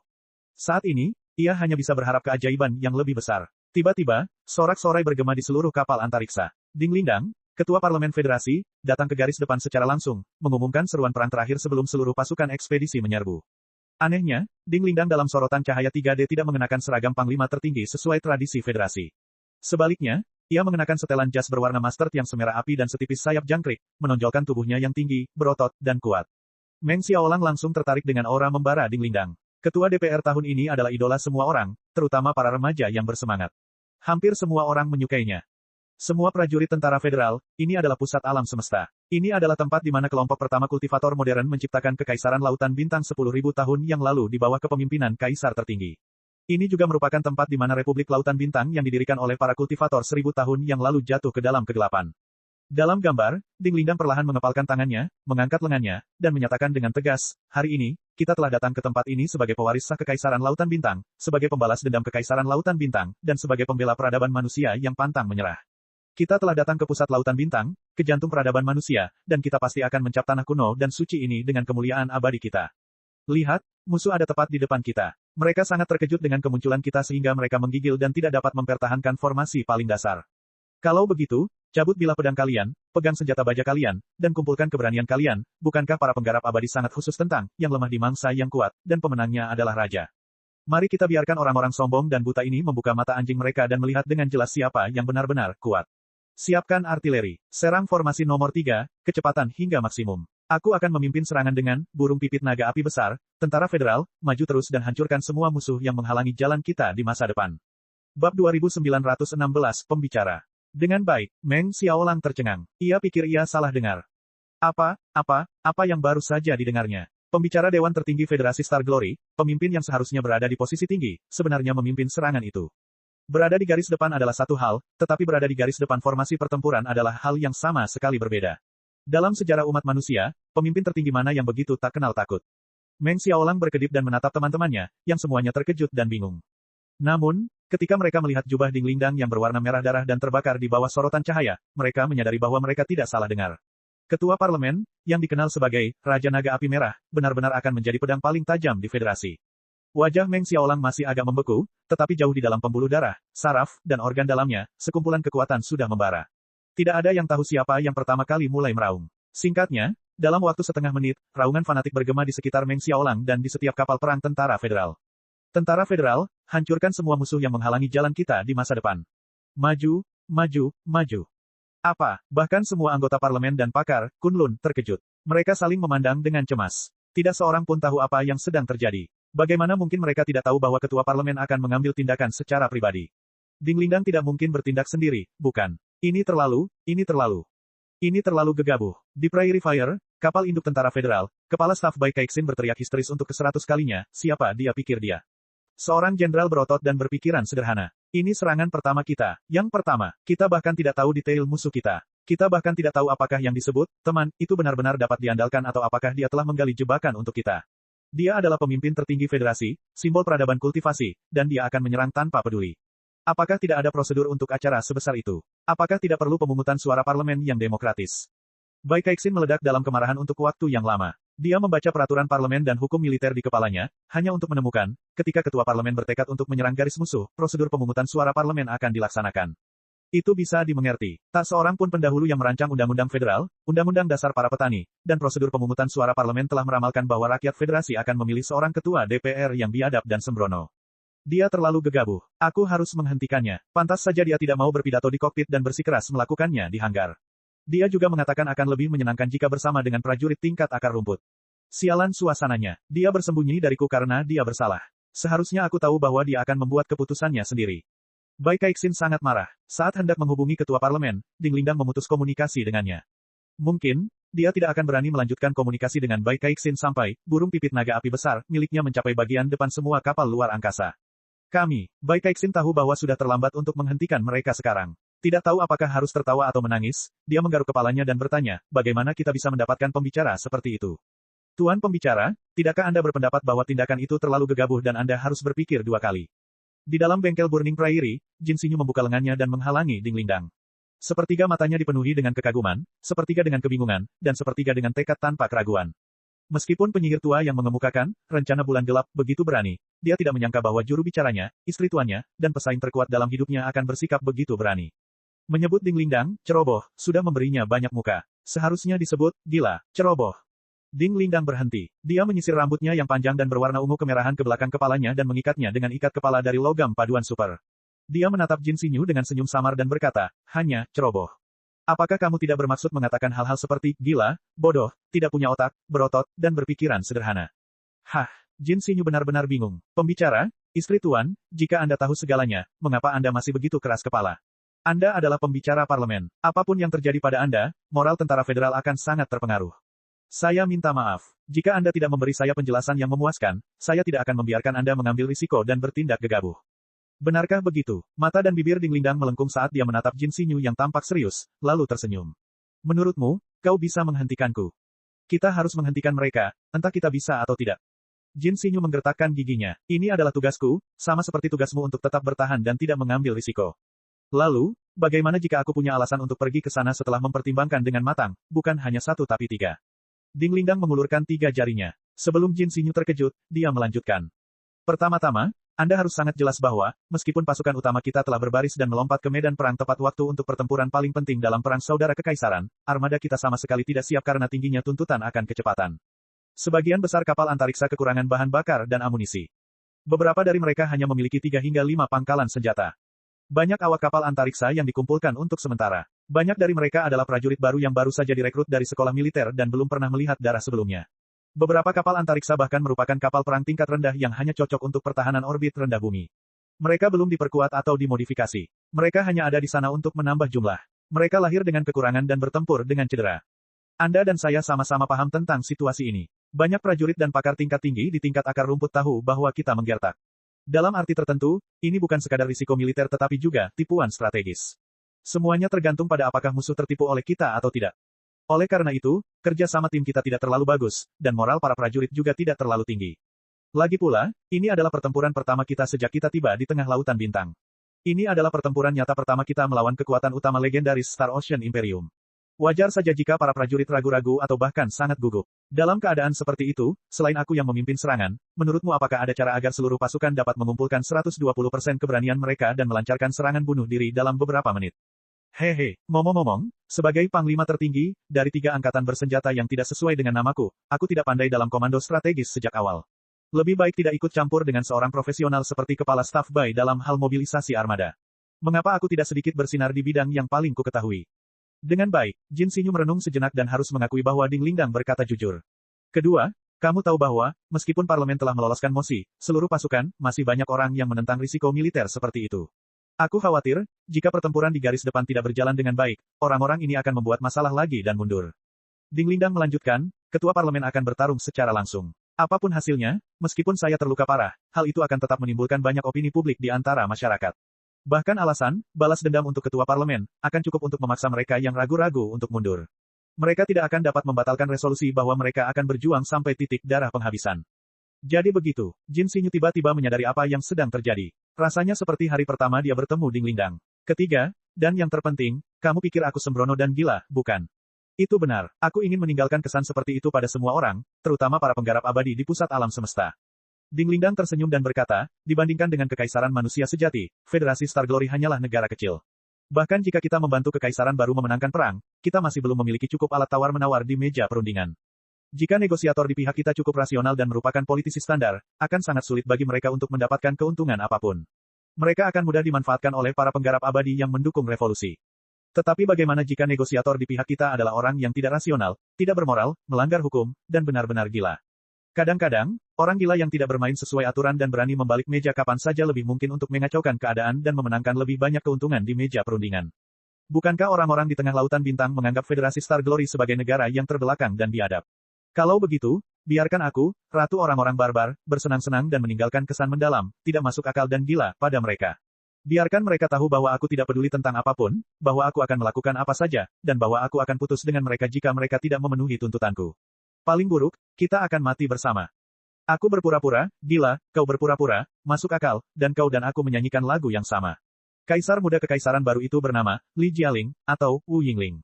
Itulah sebabnya dia ditipu oleh kita. Oleh karena itu, sebagai pertempuran pertama dari debut Glamor, Ratu Orang Barbar, bagaimana mungkin aku tidak maju? Jin Xinyu tercengang. Keyakinannya sangat terpuruk, jika tidak bisa dikatakan terkejut. Dia mengira hanya gadis licik seperti dia yang akan bermain trik. Dia tidak menyangka bahwa bahkan istri majikannya yang tercinta, Ding Lingdang, telah berubah menjadi jahat.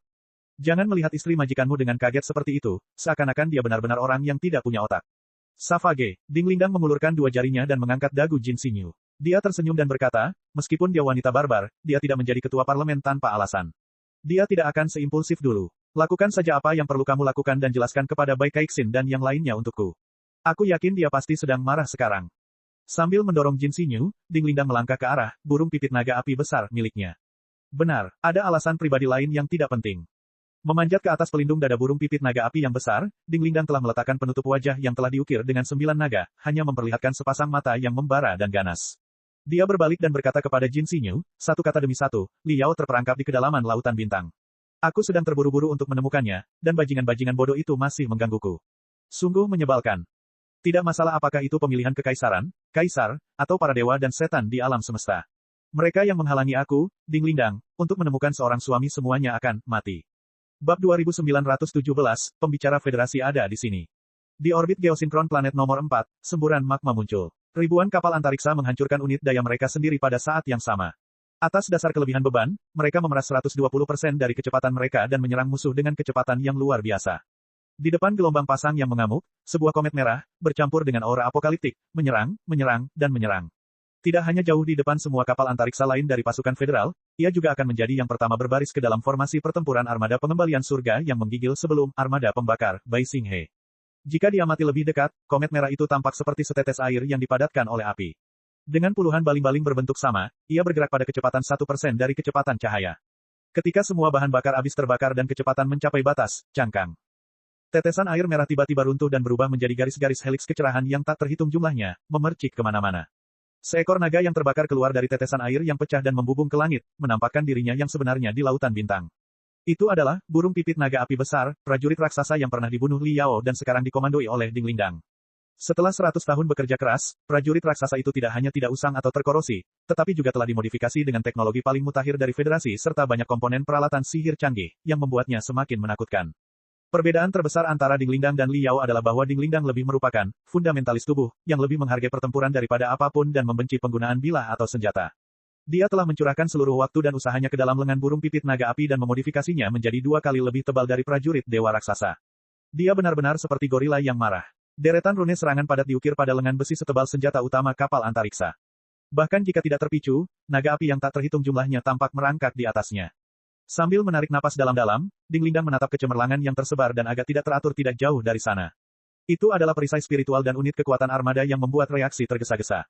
Saat ini, tidak ada kekuatan di antara bintang-bintang yang dapat menghentikannya untuk meledakkan kepala para bajingan itu. Ding Lingdang tenggelam dalam perasaan yang sangat halus, seolah-olah dia bisa mendengar himne pertempuran dari kedalaman tubuhnya dalam ruang hampa yang sunyi. Dia mendengar suara darah mengalir melalui pembuluh darahnya seperti banjir, suara biolistrik mengalir melalui jaringan sarafnya, suara organ-organ internalnya yang mendambakan makanan, suara keinginan bertarungnya yang mendidih jauh di dalam otaknya, dan suara sifatnya yang keras, yang telah lama berhibernasi, perlahan-lahan terbangun.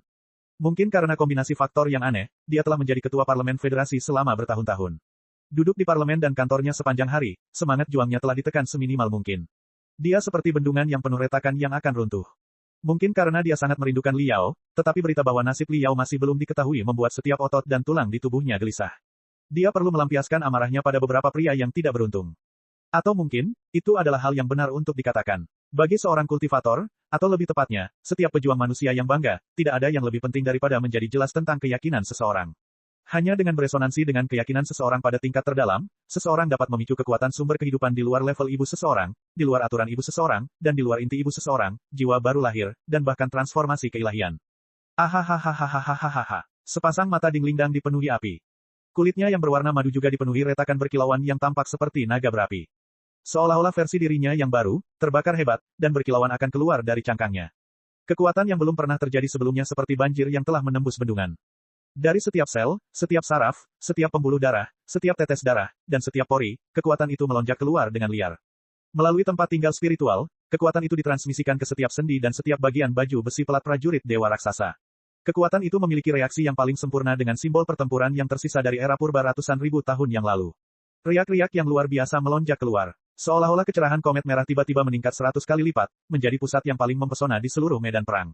Dinglingdang meraung, tertawa, dan terbakar. Lengannya yang tampak seperti senjata utama kapal antariksa saling bertabrakan dengan brutal seperti dua bintang jatuh. Riak-riak tak terlihat menyebar hingga jutaan kilometer di dekatnya dengan kecepatan cahaya. Semua kapal antariksa di kedua sisi terhempas oleh riak-riak itu. Dinglingdang, Ketua Parlemen Federasi Star Glory, ada di sini. Siapa yang ingin bertarung sampai mati denganku? Sesaat, seluruh jagat raya menjadi gelap. Semua pesawat antariksa terdiam, seolah-olah telah dibekukan dalam ruang hampa oleh gemuruhnya. Setengah detik kemudian, para prajurit dan pembudidaya federasi yang telah pulih dari kebingungan mereka semua bersorak kegirangan dan meraung dengan sangat marah sebagai tanggapan terhadap pemimpin mereka dengan jiwa dan hidup mereka. Terlepas dari apakah Dinglingdang mengambil inisiatif untuk menyerang atau tidak, ini adalah seorang kultivator. Didorong oleh Dinglingdang, ribuan kapal perang Federasi Star Glory yang telah melaju dengan kecepatan tertinggi tiba-tiba melaju hingga 5% seolah-olah mereka telah disuntik dengan stimulan paling kuat. Tidak hanya ada ribuan kuda yang berlari kencang, mereka juga seperti anjing gila yang telah diikat dengan bom kristal dan sangat ingin binasa bersama musuh mereka. Lebih banyak, komet, muncul di belakang Dinglingdang. Kapsul serbu berkecepatan tinggi yang membawa prajurit Dewa Raksasa juga berkelebat. Ribuan kepingan berhamburan. Prajurit Dewa Raksasa yang luar biasa itu merobek ruang hampa dan bersinar cemerlang.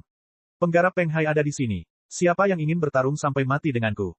Orang suci kuno Yan Li ada di sini. Siapapun yang muncul lebih dulu akan dibunuh. Aku, Raja Semut Api dari ras iblis, mohon kepadamu, para pahlawan Lautan Bintang, untuk bertarung. Teriakan perang mereka menyebar di Lautan Bintang melalui puluhan frekuensi yang sama. Serangan paling biadab dari tentara barbar telah dimulai.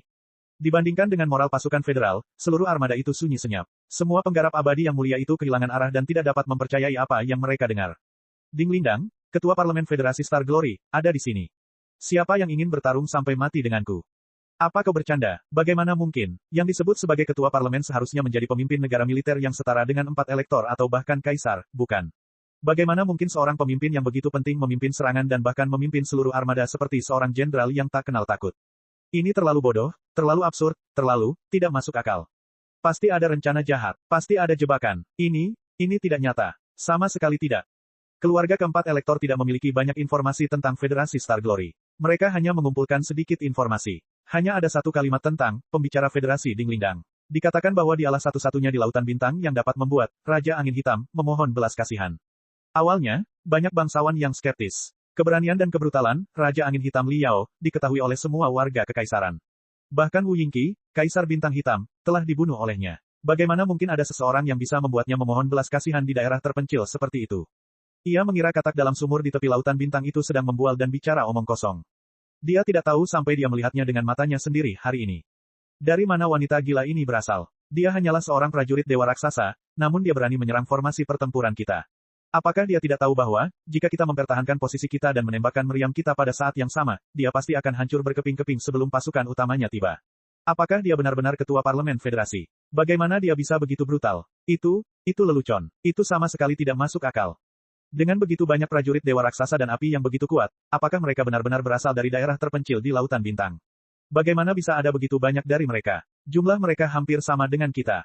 Apa anjing-anjing gila itu, orang-orang barbar itu, dan para penggarap itu yang sama sekali tidak takut mati? Apa yang mereka pikirkan? Apa gunanya bagi mereka untuk melawan kita sampai kita berdua terluka parah?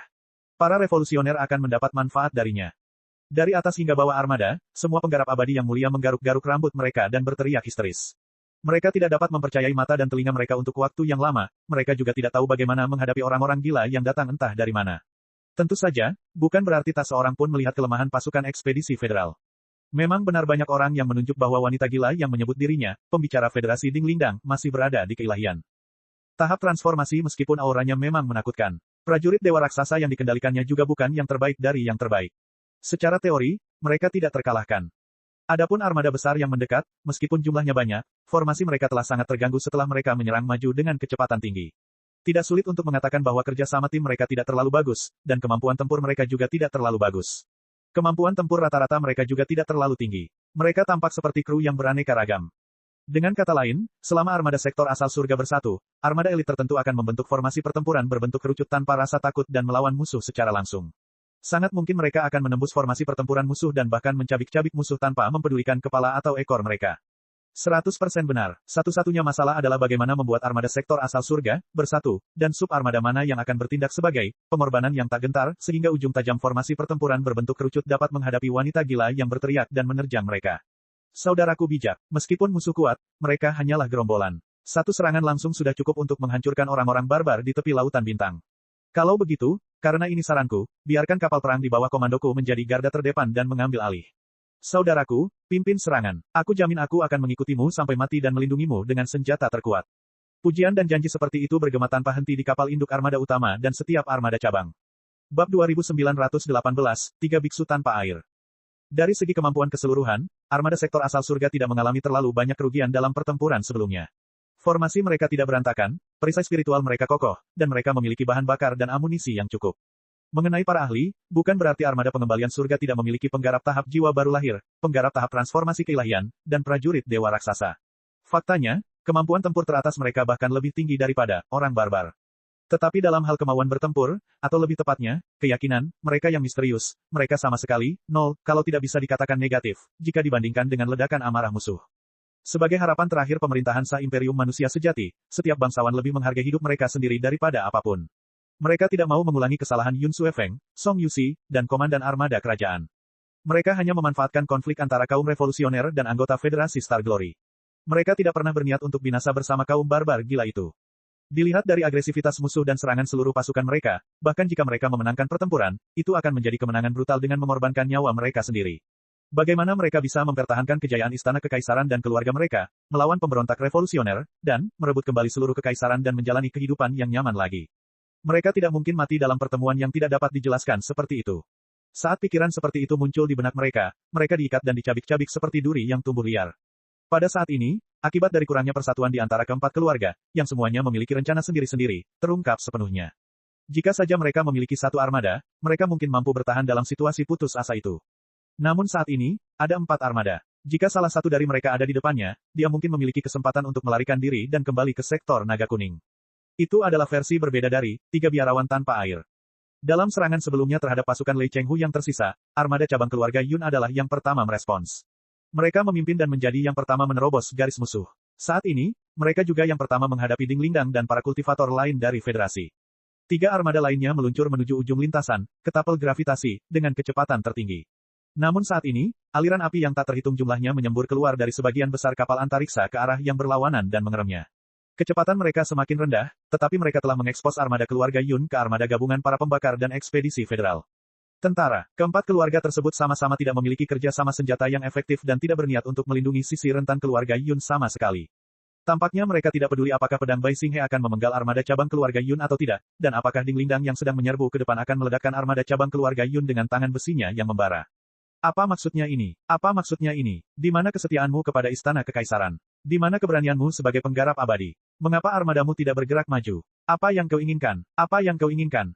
Dalam pertemuan pasukan koalisi tertinggi, pemimpin keluarga Yun begitu marah hingga ia hendak melompat ke meja rapat dan mengutuk rekan-rekannya yang sok suci. Kita memiliki begitu banyak kapal perang utama dan begitu banyak prajurit dewa raksasa yang belum dikerahkan. Apakah menurutmu kita akan hancur begitu cepat? Di mana prajurit dewa raksasa? Mengapa prajurit dewa raksasamu tidak dikerahkan? Mengapa?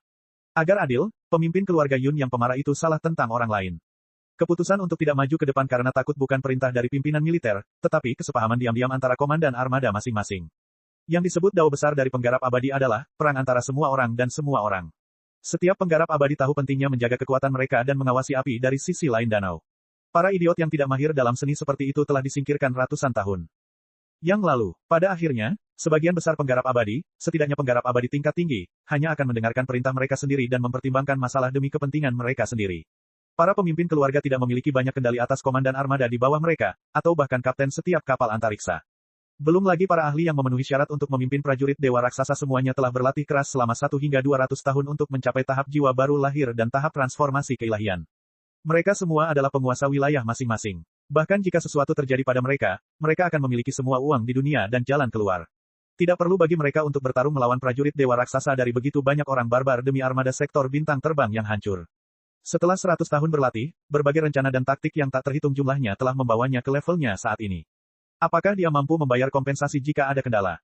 Jika ada banyak kredit pertempuran dan sumber daya yang bisa mereka dapatkan, para penggarap tahap jiwa baru lahir dan penggarap tahap transformasi keilahian pasti akan bergegas menyerang mereka.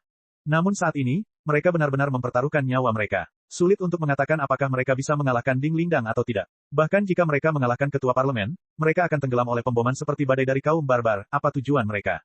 Bagaimanapun, sebagai kultivator tahap jiwa baru lahir dan kultivator tahap transformasi keilahian, dengan bantuan prajurit dewa raksasa, peluang mereka untuk bertahan hidup di medan perang adalah yang tertinggi. Karena situasinya sangat tidak jelas, lebih baik menunggu dan melihat. Begitu saja, para petinggi keluarga Yun melompat-lompat untuk waktu yang lama, tetapi tidak ada yang mau berbicara dengannya. Para petinggi lainnya semua menundukkan kepala dan terdiam canggung. Setelah waktu yang lama, Song Bugui menjulurkan kepalanya melalui pintu lagi dan berhasil memberikan penjelasan. Menteri Yun, tolong jangan tidak sabar. Kemampuan tempur musuh belum tentu selemah yang terlihat. Formasi yang disebut longgar dan nyala api yang tidak bersemangat kemungkinan besar merupakan ilusi kelemahan yang disengaja. Mereka memikat pasukan kita untuk menyerang ke depan. Kalau tidak, bagaimana mungkin seorang ketua federasi yang bermartabat menyerang sendirian di garis depan? Dia hanyalah umpan, sama seperti kapal induk Lei Chenghu tadi. Oleh karena itu, semakin sombong dan gila musuh, semakin bijaksana dan tenang kita. Mengapa kita tidak meminta armada cabang keluarga Yun untuk menguji musuh terlebih dahulu? Jika kita dapat melihat melalui penyamaran musuh, kita akan mengejar mereka dalam waktu singkat dengan dukungan gelombang kekuatan tembak. Perkataan Song Bugui bagaikan angin musim semi yang menghidupkan kembali wajah-wajah beku para petinggi. Ya. Apa yang dikatakan Wakil Marsekal Song benar. Musuh pasti punya jebakan. Pasti ada rencana. Bagaimana mungkin seorang pemimpin negara militer bisa maju ke garis depan dengan tangan terkepal hanya karena perselisihan? Dia umpan, sama seperti Lei Chenghu. Kita baru saja tertipu. Kita tidak boleh membuat kesalahan yang sama lagi. Jenderal-jenderal gagah berani keluarga Yun bagaikan awan, dan pahlawan mereka bagaikan hujan. Mereka selalu menjadi yang terkuat dari keempat keluarga. Adik laki-laki ini juga sangat mengagumi mereka. Keluarga Yun yang mengambil pujian pertama adalah hal yang wajar. Tidak ada yang berani bersaing dengan saudaramu. Itu sangat bijaksana, Jenderal Song. Sekarang situasinya sudah sangat buruk, armada pengembalian surga harus bersikap hati-hati, dan hati-hati. Bunuh. Bukankah keluarga Yun memiliki cukup banyak kultivator tahap jiwa baru lahir dan kultivator tahap transformasi keilahian yang dilengkapi dengan prajurit dewa raksasa? Kalau begitu, segera ambil tindakan dan bunuh orang barbar gila ini di depan kedua pasukan. Ini akan meningkatkan moral pasukan kita dan benar-benar menghancurkan prestise orang-orang barbar ini. Adapun prajurit dewa raksasa keluargaku, mereka sedang menjalani perawatan darurat dan sedang dilengkapi dengan amunisi. Mereka akan dapat menyerang dengan segera dan memberikan perlindungan yang luar biasa bagi sekutu kita. Semua tokoh besar menyanjung Li Yao dengan antusias. Pemimpin keluarga Yun sangat marah hingga dia hampir menjatuhkan kursinya. Sambil menggertakkan giginya, dia hendak mengeluarkan perintah baru ke armada cabang keluarga Yun, ketika titik cahaya pekat yang mewakili armada cabang keluarga Yun di depan berkas cahaya menyimpang dari lintasan aslinya dan melewati armada koalisi pembakar dan pasukan ekspedisi. Mereka melarikan diri. Sejujurnya, armada cabang keluarga Yun telah mencapai ujung, ketapel gravitasi, dengan kecepatan tertinggi dan hendak menabrak Bai Xingjian dan Ding Lingdang. Dalam keadaan seperti itu, mereka harus berputar 180 derajat dengan risiko kapal antariksa itu akan terkoyak oleh kelembaman dan percepatan. Mereka bertekad untuk melarikan diri meskipun sisi-sisi mereka yang rentan akan terkena pemboman musuh. Itu cukup berisiko. Ternyata, Komandan Armada Cabang Keluarga Yun telah menghitung jarak di antara mereka dengan sempurna. Ketika dia menyelesaikan putaran dan berakselerasi menuju bidang medan perang dengan tergesa-gesa, dia berada sekitar 70.000 km jauhnya dari jangkauan serangan efektif Bai Xingjian dan Ding Lingdang. Tampaknya, jika musuh tidak mengejarnya, armadanya akan memiliki kesempatan untuk mundur dari medan perang dengan utuh. Tentu saja, rem darurat dan putaran cepat seperti itu bukannya tanpa biaya. Tidak hanya menghabiskan banyak bahan bakar, cangkang dan struktur internal pesawat antariksa itu juga hancur karena gravitasi planet nomor 4 dan kelembamannya sendiri. Kemampuan pertahanannya pun sangat terganggu. Formasi pertempuran yang sebelumnya rapi juga telah terkoyak. Semua kapal antariksa tidak lagi peduli di mana mereka berada dan melarikan diri dengan putus asa dalam garis lurus. Adapun serangan terhadap moral, tidak mungkin menyerang sesuatu yang tidak ada sejak awal. Akibatnya, 3 armada lainnya harus bertabrakan dengan Bai Xingjian dan Ding Lingdang dalam beberapa menit pada jarak sekitar 1,5 juta kilometer. Tidak ada yang terjadi selain keheningan dalam pertemuan pasukan koalisi tertinggi. Para bangsawan dari keluarga bangsawan lainnya bahkan tidak punya waktu untuk mencaci maki petinggi keluarga Yun karena kurangnya rasa malu. Mereka mengirim perintah paling tegas kepada armada bawahan mereka dengan kecepatan tertinggi, mundur. Mundur pada sudut 180 derajat. Di depan mereka ada pasukan barbar yang menakutkan. Di belakang mereka adalah bawahan Lei Chenghu yang tersisa, yang baru saja menerobos dan masih dalam keadaan kacau. Bahkan orang bodoh pun akan tahu mana yang lebih mudah dihadapi. Cepat dan serang Jade Cauldron. Kita akan kembali ke orbit Jade Cauldron dan bertemu dengan para penjaga di sana. Kemudian, kita akan melawan musuh dengan sistem pertahanan Jade Cauldron. Teriakan nyaring itu bergema di kapal induk armada itu. Bab 2919, Dewa Perang dan Raja Tinju. Dalam ruang hampa yang sama sekali tidak ada gesekan, seberapa sulitkah bagi 100.000 kapal antariksa, yang telah melaju dengan kecepatan maksimum dengan bantuan gravitasi planet-planet, untuk melakukan putaran 180 derajat secara bersamaan? Seberapa besar kekacauan yang akan ditimbulkannya? Pertanyaan itu dapat dipecahkan dengan membayangkan bagaimana 100.000 babi hutan yang berlari ke arah yang sama dapat berbalik dan melarikan diri ketika mereka mendengar auman Tyrannosaurus. Tidak semua kapten kapal antariksa di armada menyetujui taktik yang malu-malu dan bodoh seperti itu. Namun, yang disebut tak terkendali memang seperti itu. Semua orang berlarian, dan tak seorang pun punya waktu untuk peduli dengan siapa yang ada di sisi lain. Siapapun yang ragu-ragu bahkan setengah detik pun akan menjadi tameng terakhir yang menghadapi amukan Ding Lingdang, Tyrannosaurus berbentuk manusia. Oleh karena itu, meskipun para kapten berencana untuk mencobanya, ketika mereka melihat sekutu yang tidak bersemangat dan bahkan berniat jahat di sekitar mereka, mereka semua memilih untuk mengambil risiko tanpa mempedulikan stabilitas kapal antariksa dan konsumsi bahan bakar yang gila-gilaan. Ini merupakan reaksi berantai yang bagai longsoran salju, suatu lingkaran setan. Lari, lari, lari. Semua kapten memiliki pikiran yang sama. Mereka tidak perlu berlari lebih cepat dari pedang Bai Xinghe. Yang perlu mereka lakukan hanyalah berlari lebih cepat dari sekutu mereka. Dia akan menerobos formasi Lei Chenghu yang rusak dan kembali ke orbit Jade Tripod. Lagi pula, masih banyak unit senjata berat di permukaan Jade Tripod yang dapat memberikan dukungan kuat. Saat itu, dia akan memiliki lebih banyak pilihan apakah akan berkumpul kembali dan bertarung lagi atau kembali ke dunia naga kuning. Itu adalah rencana yang bagus. Akan tetapi, para kapten, kepala suku, menteri, dan pemimpin komite telah mengabaikan satu hal. Ada dua jenis penggarap abadi di dunia. Salah satunya adalah Lei Chenghu, dan yang lainnya adalah Lei Chenghu, yang sama sekali berbeda dari mereka dan telah dilupakan oleh mereka. Para penggarap abadi bahkan diejek oleh mereka karena kebodohan mereka. Tepat ketika armada mengubah rute dan berbelok 180 derajat, perubahan mengejutkan juga terjadi pada susunan Lei Chenghu yang rusak. Perisai spiritual yang sebelumnya tidak bersemangat kini bersinar 100 kali lebih terang dari sebelumnya, seperti supernova yang terbakar.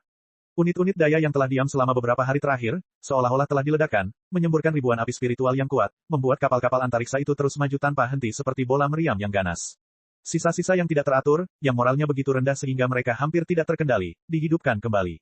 Mereka bergerak maju dengan kecepatan tinggi dengan mulus dan rapi, membentuk formasi pertempuran berbentuk kerucut yang sempurna.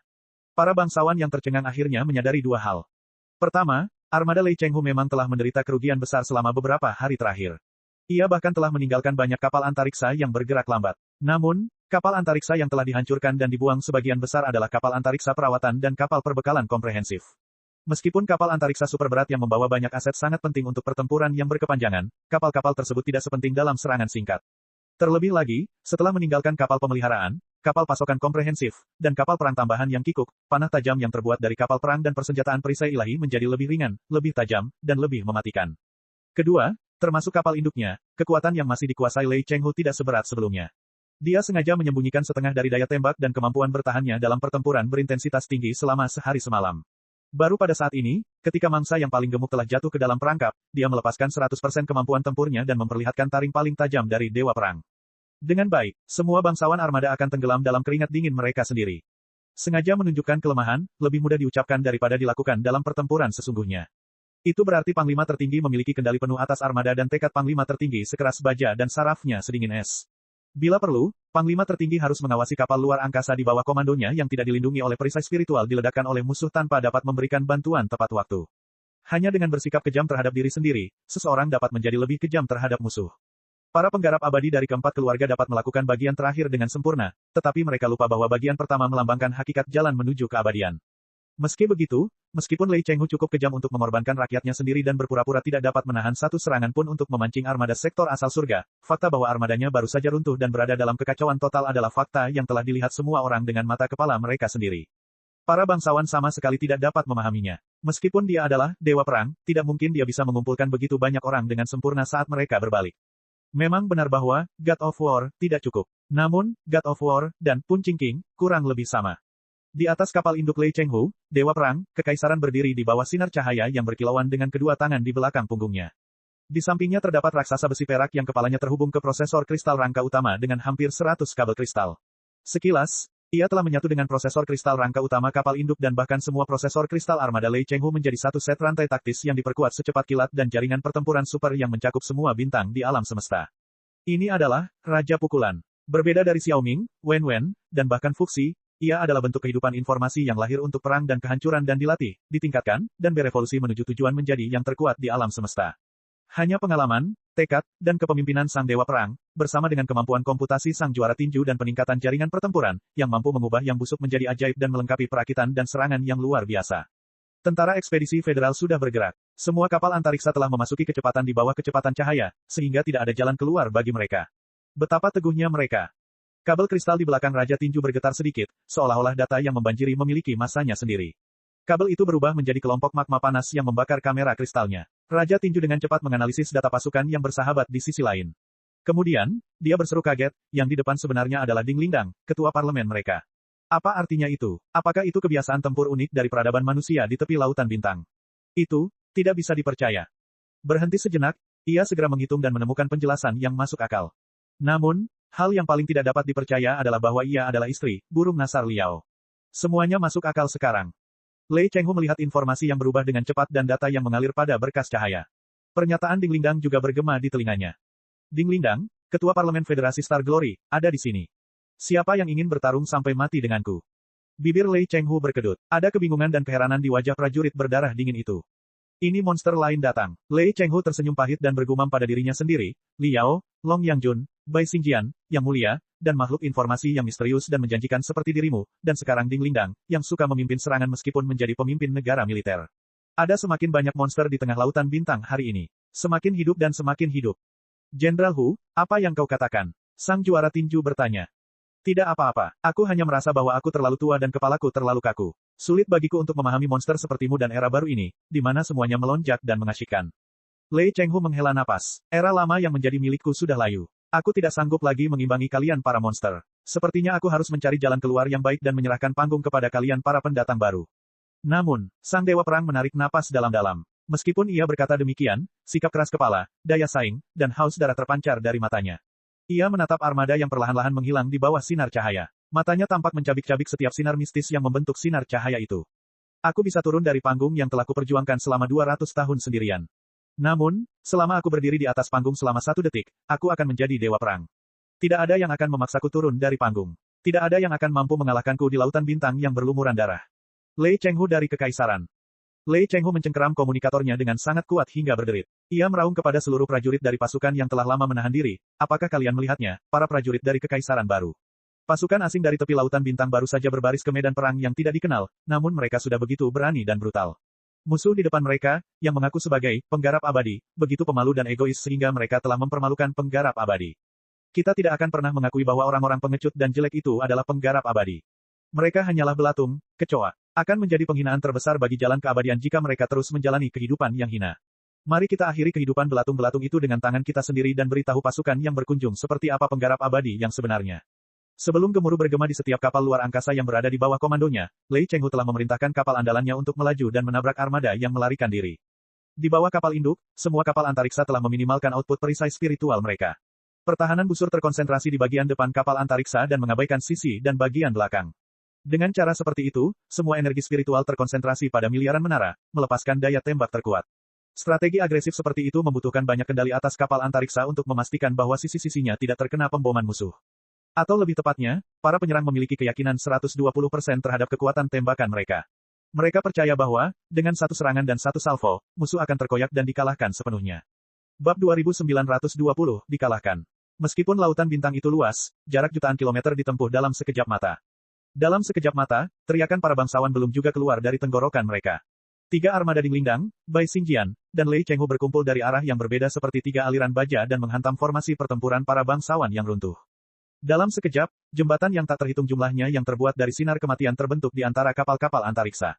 Medan magnet yang kacau akibat tabrakan aliran partikel berkecepatan tinggi dan perisai spiritual tersebar seperti kabut pelangi berwarna-warni. Kabut kematian itu sangat korosif. Dalam sekejap mata, ribuan kapal antariksa penuh dengan lubang dan benjolan. Lubang-lubang yang mengejutkan bahkan muncul di sana. Banyak anggota kru, aset, dan bahan bakar menyembur keluar dari lubang-lubang itu, seolah-olah tentakel api yang tak terhitung jumlahnya sedang berjuang dan kram tanpa daya. 3 armada di pihak penyerang memiliki gaya tempur yang sama sekali berbeda. Armada koalisi pembakar bagaikan pedang hantu yang setipis sayap jangkrik atau tak terlihat seperti bayangan. Mereka memotong sendi-sendi paling rentan dari 4 cabang armada asal surga dan membedah armada asal surga lapis demi lapis seperti tukang daging membedah banteng, memperlihatkan kapal-kapal pemeliharaan besar dan kapal-kapal pasokan komprehensif ke daya tembak yang dahsyat dari armada tindak lanjut. Persenjataan dan kapal perusak yang lebih cepat juga hilang. Di bawah gangguan energi spiritual yang intens, mereka tidak dapat mengetahui di mana bintang dan planet Kuali Giok berada dan tidak tahu di mana. Lari ke Ding Lingdang dan ratusan prajurit dewa raksasa di belakangnya berbaris ke area terpadat di antara kapal antariksa armada secara tidak masuk akal dan menutupi diri mereka dengan ukuran kapal antariksa yang sangat besar. Mereka mencapai anjungan, gudang senjata, dan kompartemen mesin seperti sumpit besi yang terbakar yang telah ditusukkan ke tahu. Dalam waktu kurang dari setengah menit, mereka dapat melumpuhkan kapal antariksa dan mengubahnya menjadi peti mati yang dingin dan gelap. Kemudian, mereka akan keluar dari cangkang dan bergegas ke kapal antariksa berikutnya. Itu adalah pemandangan indah yang jarang terlihat dalam pertempuran epik di tengah lautan. Bintang, para penggarap tahap jiwa baru lahir dan penggarap tahap transformasi keilahian dalam armada semuanya tercengang oleh keberanian dan kegilaan Ding Lingdang. Meskipun mereka dapat mengumpulkan prajurit dewa raksasa dalam jumlah terbesar, siapa yang akan rela menggunakan senjata pamungkas yang tidak dapat diproduksi massal dalam pertempuran gila seperti itu? Selain itu, ratusan prajurit dewa raksasa bertempur di jalan di dalam kapal antariksa mereka. Tidak peduli apapun hasilnya, armada mereka akan berada dalam posisi yang kurang menguntungkan. Oleh karena itu, tanpa seorang pemimpin, tidak ada satupun penggarap tahap jiwa baru lahir, penggarap tahap transformasi dewa, dan prajurit dewa raksasa dari armada yang bersedia menghadapi Ding Lingdang dan prajurit dewa raksasa lainnya dari federasi secara langsung. Sebaliknya, mereka mencoba yang terbaik untuk melarikan diri. Kemudian, mereka berlari ke pelat besi Lei Chenghu yang terbuat dari besi dan sinar kematian. Berbeda dari ketajaman Bai Xinghe dan kegilaan Ding Lingdang, Lei Chenghu berada dalam formasi yang paling formal dan ketat. Dia mengajari para bangsawan pelajaran yang mendalam tentang pertempuran Lautan Bintang, pasukan kekaisaran yang tak terkalahkan, dan penggarap abadi yang sebenarnya. Kecepatan lari mereka secepat Bai Xinghe, dan daya tembak mereka sangat menakutkan sehingga hampir melampaui seluruh Lautan Bintang. Namun, setiap salvo armada Lei Chenghu diarahkan dengan tepat. Tingkat serangan mereka sangat tinggi, dan mereka bertekad untuk melaksanakan perintah mereka. Demi menjaga ketertiban formasi pertempuran, mereka tidak berniat menghindar bahkan saat menemukan kapal antariksa para bangsawan di jalan. Mereka langsung menabrak kapal antariksa itu, meski harus dibakar menjadi bola api yang cemerlang. Peluru kristal yang mengguncang bumi dan partikel berenergi tinggi jatuh ke formasi pertempuran armada seperti hujan deras, seolah-olah pedang emas yang tak terhitung jumlahnya menebas salju yang halus. Distorsi aneh yang dihasilkan dari ledakan terus-menerus kapal luar angkasa seperti pantulan berlian berwarna-warni. Setelah hanya satu putaran tabrakan, armada sudah diambang kehancuran total. Banyak kapal antariksa yang kehilangan keberanian untuk bertarung. Semua menara mereka terkulai, tetapi mereka menyalurkan semua bahan bakar mereka ke perisai spiritual dan unit-unit tenaga, mencoba melarikan diri. Beberapa dari mereka bahkan saling bertabrakan untuk menemukan rute terbaik untuk melarikan diri. Lebih banyak lagi pakaian kristal dan pesawat ulang-alik yang berencana untuk melawan musuh untuk sementara waktu, tetapi mereka tercengang ketika mendapati bahwa pesawat induk telah melarikan diri tanpa mempedulikan nyawa mereka sama sekali. Kehilangan kapal induk sama saja dengan kehilangan harapan untuk bertahan hidup. Para bangsawan yang ingin menangis tetapi tidak memiliki air mata hanya bisa mengutuk dan menyerah dengan patuh. Mereka mematikan sebagian besar unit di sekitar mereka dan meminimalkan reaksi api spiritual mereka, sementara mereka mengirimkan sinyal, menyerah, di saluran publik, menunggu putusan takdir. Beberapa prajurit dewa raksasa yang termasuk dalam 4 keluarga besar telah dikerahkan ke medan perang. Namun ketika mereka melihat armada Bai Xinghe yang tak terhentikan dan para pembakar, Ding Lingdang yang gila, dan pasukan ekspedisi federasi, dan armada Lei Chenghu yang mengagumkan di belakang mereka, serta sekutu mereka yang melarikan diri ke segala arah, mereka semua mundur setelah merenung sejenak dan mencurahkan bahan bakar mereka yang berharga untuk kapal induk mereka. Apakah Anda bercanda? Setelah hanya satu putaran pertempuran, hasil pertempuran tidak bisa lebih jelas lagi. Para prajurit sudah diambang kehancuran. Kekacauan di depan mereka tidak dapat dibersihkan bahkan jika Kaisar Bintang Hitam Wu Yingqi dibangkitkan. Jika mereka tidak melarikan diri, apakah mereka masih menunggu untuk dikubur bersama armada sektor bintang terbang, yang memiliki kelainan bawaan dan kekurangan pasca Natal? Daya tembak para penyerang bahkan meluas hingga ke pusat formasi pertempuran tim pengembalian surga, yang secara teoritis merupakan kapal induk paling aman. Ledakan, ledakan, ledakan, ledakan, ledakan, ledakan. Di dalam kapal induk, ledakan yang terdengar seperti bom laut dalam bergema tanpa henti. Sebagian besar prajurit berlarian ketakutan. Beberapa dari mereka bahkan mengaktifkan gel yang tampak seperti jeli dan bersembunyi di dalamnya seperti burung unta, berharap dapat meningkatkan peluang mereka untuk bertahan hidup saat kapal antariksa mereka diledakkan. Mereka sudah siap menjadi tawanan. Jeritan yang dapat membelah langit bergema di dalam pertemuan itu. Apa yang harus kulakukan? Kekuatan tembakan musuh terlalu dahsyat. Apa yang terjadi? Minggir, kenapa ada begitu banyak kapal antariksa yang menghalangi jalan kita? Marsekal Song, bagaimana Anda memerintah mereka? Minta mereka untuk minggir agar kita bisa mengungsi dengan aman. Ini semua salah keluarga Songmu. Ini wilayah keluarga Songmu. Kecerdasanmu salah. Kau harus bertanggung jawab. Kau harus bertanggung jawab penuh atas kekalahan telak dalam pertempuran ini. Saat kita kembali ke wilayah Naga Kuning dan kembali ke Yang Mulia, markis ini pasti akan memberimu sedikit pikiranku. Tunggu saja markis ini. Wakil Jenderal Song, apa sebenarnya yang sedang kau lakukan? Bukankah kau Panglima tertinggi armada pengembalian surga dan Panglima tertinggi pertempuran Kuali Giok? Cepat pikirkan cara untuk mengirim kami kembali ke planet Kuali Giok. Tidak, langsung kembali ke dunia Naga Kuning. Kalau tidak, awas kepalamu. Puluhan jenderal, menteri, dan bangsawan dari keluarga Yun, keluarga Li, dan keluarga Dongfang mengalihkan perhatian mereka ke keluarga Song dan Song Bugui. Mereka melampiaskan rasa takut mereka terhadap Lei Chenhu dan tentara federal di Song Bugui dan menyelamatkan sebagian muka mereka. Bahkan calon penerus keluarga Song, Song Lixing, bagaikan ikan piranha setengah mati yang terdampar di pantai. Ia ambruk di kursi kapten, bernapas dengan berat, menggertakkan gigi, dan menatap Song Bugui dengan penuh kebencian. Ya, aku akan berusaha sekuat tenaga untuk mengantarmu kembali ke kampung halamanmu dengan selamat. Menghadapi badai ludah, Song Bugui tetap tanpa ekspresi seperti sebelumnya. Ia membungkuk dalam-dalam dan mundur dengan pantat terangkat ke udara. Ayah, di bawah bayang-bayang jalan setapak, putra tertua dan puluhan pria lain yang mengenakan seragam tentara tetapi memiliki pelipis menonjol seperti mesin pembunuh muncul. Boom, ledakan lain terdengar dari bagian belakang kapal induk, tetapi kali ini, tampaknya bukan disebabkan oleh tembakan meriam. Sebaliknya, ledakan itu tampaknya disebabkan oleh kerusakan internal, yang mengakibatkan ledakan internal yang hebat di kompartemen mesin. Kapal induk itu segera melambat. Song Bugui dan putranya telah bersiap dengan baik. Mereka berdiri kokoh di geladak seperti paku. Para bangsawan dan jenderal di ruang pertemuan itu terkejut. Mereka semua berseru dengan marah. Sambil memegang dinding kabin, Song Bugui berdiri di samping jendela kabin virtual bundar. Pada sorotan cahaya 3D, bintang-bintang dan tembakan meriam bersinar terang, membuatnya tampak sangat muram. Tidak bisa menerima ini. Dengan senyum pahit, Song Bugui menatap lautan bintang yang berlumuran darah di luar jendela dan bergumam, "Juncai, apakah kau percaya? Jika armada sektor asal surga adalah armada nyata yang disatukan oleh perintah militer, dengan semangat yang tak kenal takut dan tak terkalahkan ketika Kaisar Bintang Hitam mendirikan kekaisaran. Manusia sejati 1000 tahun lalu, kita sebenarnya punya peluang dalam pertempuran ini. Kapal antariksa kita tidak lebih buruk dari musuh, dan kuantitas serta kualitas prajurit dewa raksasa juga tidak jauh berbeda. Mengenai faktor-faktor penting seperti intensitas amunisi, bahan bakar, dan perisai spiritual, kapal antariksa kita bahkan lebih baik daripada musuh. 3 bagian musuh, yaitu Lei Chenhu, Bai Xinghe, dan Bala Bantuan Federasi, juga memiliki masalah fatal seperti kurangnya kerja sama tim dan kesenjangan halus di antara mereka. Musuh hanya menggertak dan menyembunyikan kelemahan mereka dengan kegilaan para nekat. Oleh karena itu, jika aku memiliki kendali 100% atas armada sektor asal surga, tanpa babi dan anjing yang menyebalkan, dan dengan seluruh pasukan melaksanakan kemauanku sampai akhir, bahkan orang biasa-biasa saja sepertiku mungkin dapat mengalahkan Dewa Perang yang legendaris. Sungguh, sangat disayangkan. Memimpin pasukan besar dalam formasi pertempuran besar, bertempur dengan jenderal terkenal seperti Lei Chenghu dalam percikan api yang paling cemerlang dalam konfrontasi yang terbuka dan lugas, menggelegar. Mati di bawah pemboman miliaran meriamnya adalah kehormatan tertinggi bagi seorang kultivator abadi dan seorang prajurit profesional. Saya lebih baik mati dengan kematian yang mulia daripada menjalani kehidupan yang menyedihkan. Ayah, mengapa ayah berkata seperti itu? Putra tertua melangkah maju dan menghunus separuh pedang perangnya. Ia menyatakan dengan tegas, burung yang baik memilih pohon untuk bersarang. Belum terlambat. Kemungkinan besar, kamu akan dipromosikan lebih jauh.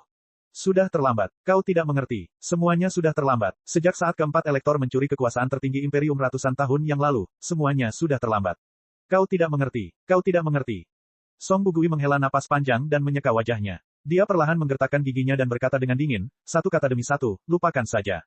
Lelucon buruk ini sudah berlangsung cukup lama. Kekaisaran, jalan keabadian, dan peradaban umat manusia tidak dapat lagi menanggung siksaan seperti itu. Sekarang, mari kita secara pribadi mengakhiri pertunjukan badut ini. Cek cek cek cek cek cek cek cek. Rakan-rakan kultivator sekalian, sebelum retret, sila terus berkultivasi untuk jurus subscribe, like, share dan komentar agar sekte novel Zadim terus berkembang pesat.